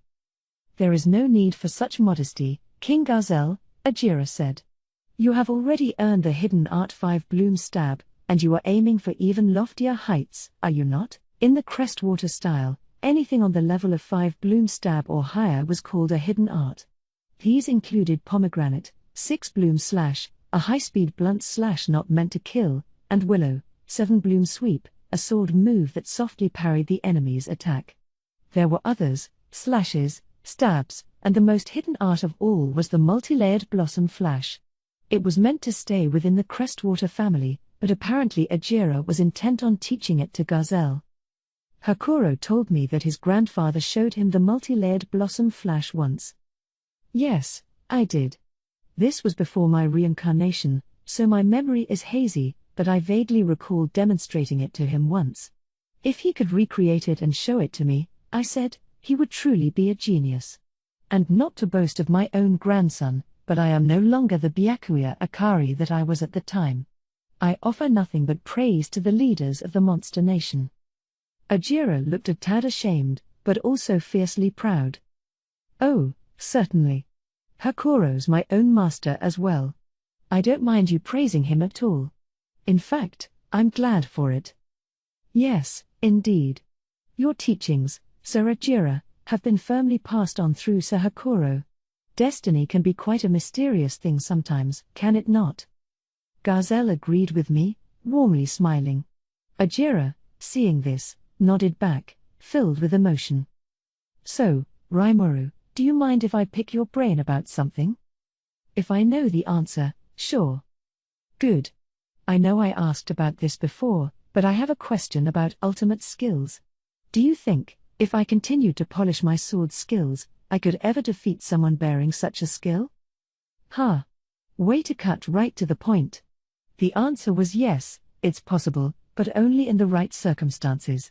It'd be a real tough shot, but there was a non-zero chance. According to what I've been taught, an ultimate skill can be counteracted only by another ultimate skill. It's best to assume that a unique skill won't cut it. I see. But if the conditions work out just right, I think you might be able to work it out. Oh? And those conditions are? For example, there was Yuki Kagurazuka's anti-skill, a super unique one that suppressed my skills. Very dangerous. That, and I've seen Diablo dominate ultimate skill users via his magic alone. I think one thing that matters a lot is your willpower. A spiritual life form lives off nothing but its own willpower, and it looks like they can hold their own against ultimates even if they don't have one. It's a theory, but it's pretty likely to be correct. I remained non-committal, but Seal was of the same opinion, so I was fairly certain of it. Which meant the key to it all was. So I'd need to raise the power of my will until it's at the level of a spiritual life form's? Something beyond the path of the sword? Well, I think there's a much quicker way. What? It looks like if a god-class weapon accepts you as its master, that makes you something on the level of a spiritual life form. That was the answer. There was also the cheat method of granting someone else the right skills, but absolute power corrupts absolutely, and all that. Or was it greed? Maybe I'm drifting away from the original saying, but I think I'm getting the point across. You can't fully access powers that are far beyond your capability. That's why I didn't grant all my skills to everyone in my force. I certainly won't do that for Gazelle, either, he'd need to earn them himself. Of course, I can't grant skills to anyone whose soul I'm not connected to in the first place. I helped Rain and Misery awaken, yes, but that's a different story. For this situation, obtaining a God-class weapon was the optimal solution, I think. But you didn't get to be a God-class weapon by being easy to obtain. I had Hinata's Holy Spirit armor analyzed well enough that I was working to mass-produce it, but no matter how hard we tried, the results would maybe be Legend class at best. Wearing it would grant you powers on the level of a saint, but that wouldn't be enough to fend off an ultimate skill. God class, eh? Gazelle looked at his sword. It was a famed one, well used. Probably Legend class, and on the high end of that, too. But there were untold numbers of nicks and scratches on its blade. You see before you the results of me clashing blades with Kondo. It was a tremendous fortune that it didn't simply break, but this sword's usable life has come to an end. True enough. This must have been a dwarven treasure, passed down across generations of rulers. In this sorry state, it'd be little more than a museum piece. Or maybe. Hey, how about I ask Kurobe for his help? He might be able to revive this sword for you. What? Are you serious? I can't make any guarantees, but Kurobe did give Gable's spear a new lease on life. Repairing it with the crimson steel I provided allowed Kurobe to craft Gable's vortex sphere, a reborn weapon just a step away from God class. If he kept using it in battle, we believed it'd evolve to the God level in time. And I did have some spare crimson steel left. I don't think that sword's fully dead yet, either. You never know. Please. I won't fault him if he fails. Please ask Sir Kurobe for me. I'd be doing him a huge favor, but as his fellow training partner, I wouldn't be stingy. As much help as he provided me, I owed him one anyway. So I took the blade from Gazelle's hands. Aside from this sword, I asked, do you know where else you might be able to obtain a God-class weapon? Do you think I do? Maybe you're too lacking in common sense to know it, but even a Legend-class weapon is a national treasure. Even for major nations, too. Maybe the Empire's one thing, but you won't find those bumping around just anywhere. He didn't have to be that sarcastic with me. I assumed the same thing. Yes, my own investigations have led me to the same result. I poured through every possible route in the Western nation's underworld, but I discovered no more than a few Legend-class examples. CI's experience was backing up Gazelle's sass. I guess Kurobe's our final hope, then. CI's own twin blades, by the way, were another one of Kurobe's overhaul projects. Not God class, sadly, but at CI's skill level, that's no big problem. They've both got room to grow, you could say. Well, no point asking for the impossible. But back to our conversation, you said that becoming a spiritual life form would let you withstand ultimate skills. Again, I can't speak in absolutes. It'll vary depending on how long you've lived, of course. For example, a newborn archdemon wouldn't survive at all. But with a strong enough will and the magical energy to support it, it sure looks like you could hold out against an ultimate, yeah. Your answers are too murky to comprehend too well. Really? I don't think so, I hope. But if he feels otherwise, let's try simplifying it for him. Basically, you gotta want to win. I didn't want to resort to a gotta have the right attitude explanation, like I was a soccer coach or something. In addition to being trite, it was probably incorrect a lot of the time. But when it came to ultimate skills, it really was difficult to explain it any other way. Besides, we live in a world where the slash of a sword can literally rip a hole in the atmosphere, so maybe sword skills and magic are pretty much alike after a certain point. Build up your willpower, and you could even bend the laws of the world. That, at least, makes things easy to understand and act upon. So let's go with it. Gazelle, hearing me out, now fell silent, a grave look on his face. I glanced at Ajira, he looked just as thoughtful.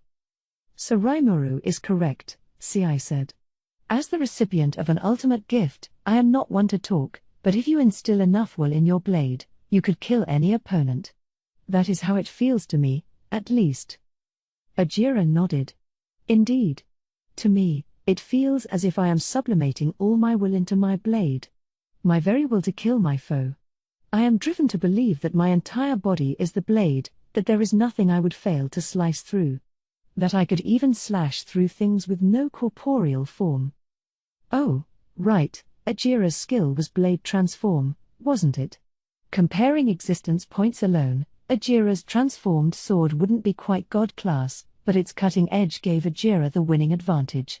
A God class weapon is said to have a will of its own, but not even it could outclass the will of the right person. Then Ranga popped out from my shadow to join the conversation. It works slightly differently with me. When I was asleep in my master's shadow, I felt like I suddenly heard a strange, unfamiliar voice. And then Hasta, Lord of Starwind, flashed before my eyes. But I believe it took form like that because of my constant wish to help my master. He accentuated his point with a few self-content pants. I guess he's gotten proficient enough that he could take only half his body out of the shadow now, leaving his hindquarters hidden, but he was probably wagging his tail at full speed. So cute. I used to be a cat person, but I'm really leaning toward dogs lately, and I'm sure Ranga is a lot of the reason for that. Regardless, Ci, Ajira, and Ranga provided a few key examples for my point. It's all about will, then? Indeed. There is no need for impatience, either. If the enemy should strike at us while I am present, I will lend you my powers. Do not be afraid to ask for them. Very reassuring. Gazelle's power, plus Ajira's sword moves, would let him put up a good fight against someone like Kondo, even, or, at least, buy us some more time. But if that enemy winds up being Velzard, you better not hesitate to run. I'm guessing that with her, it wouldn't even be a battle at all. That bad, eh? Yeah.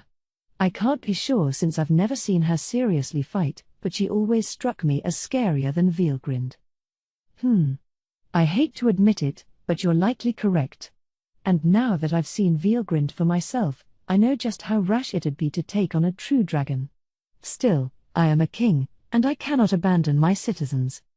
Well, just pray Velzard doesn't come for your kingdom, then. If she does, call me. I showed him my cell phone. Ah. Yes. There was that, wasn't there? Like I said before, it's a magic device that lets you converse directly with me. There aren't a lot made yet, so take good care of it, okay? That being said, all I gave him was my number and a link to the control center's hotline. He wouldn't receive Elle and Molly's numbers, it'd be poor manners. He'd need to ask them for those himself. I had co-workers give clients my personal number a few times in my past life, and it annoyed me.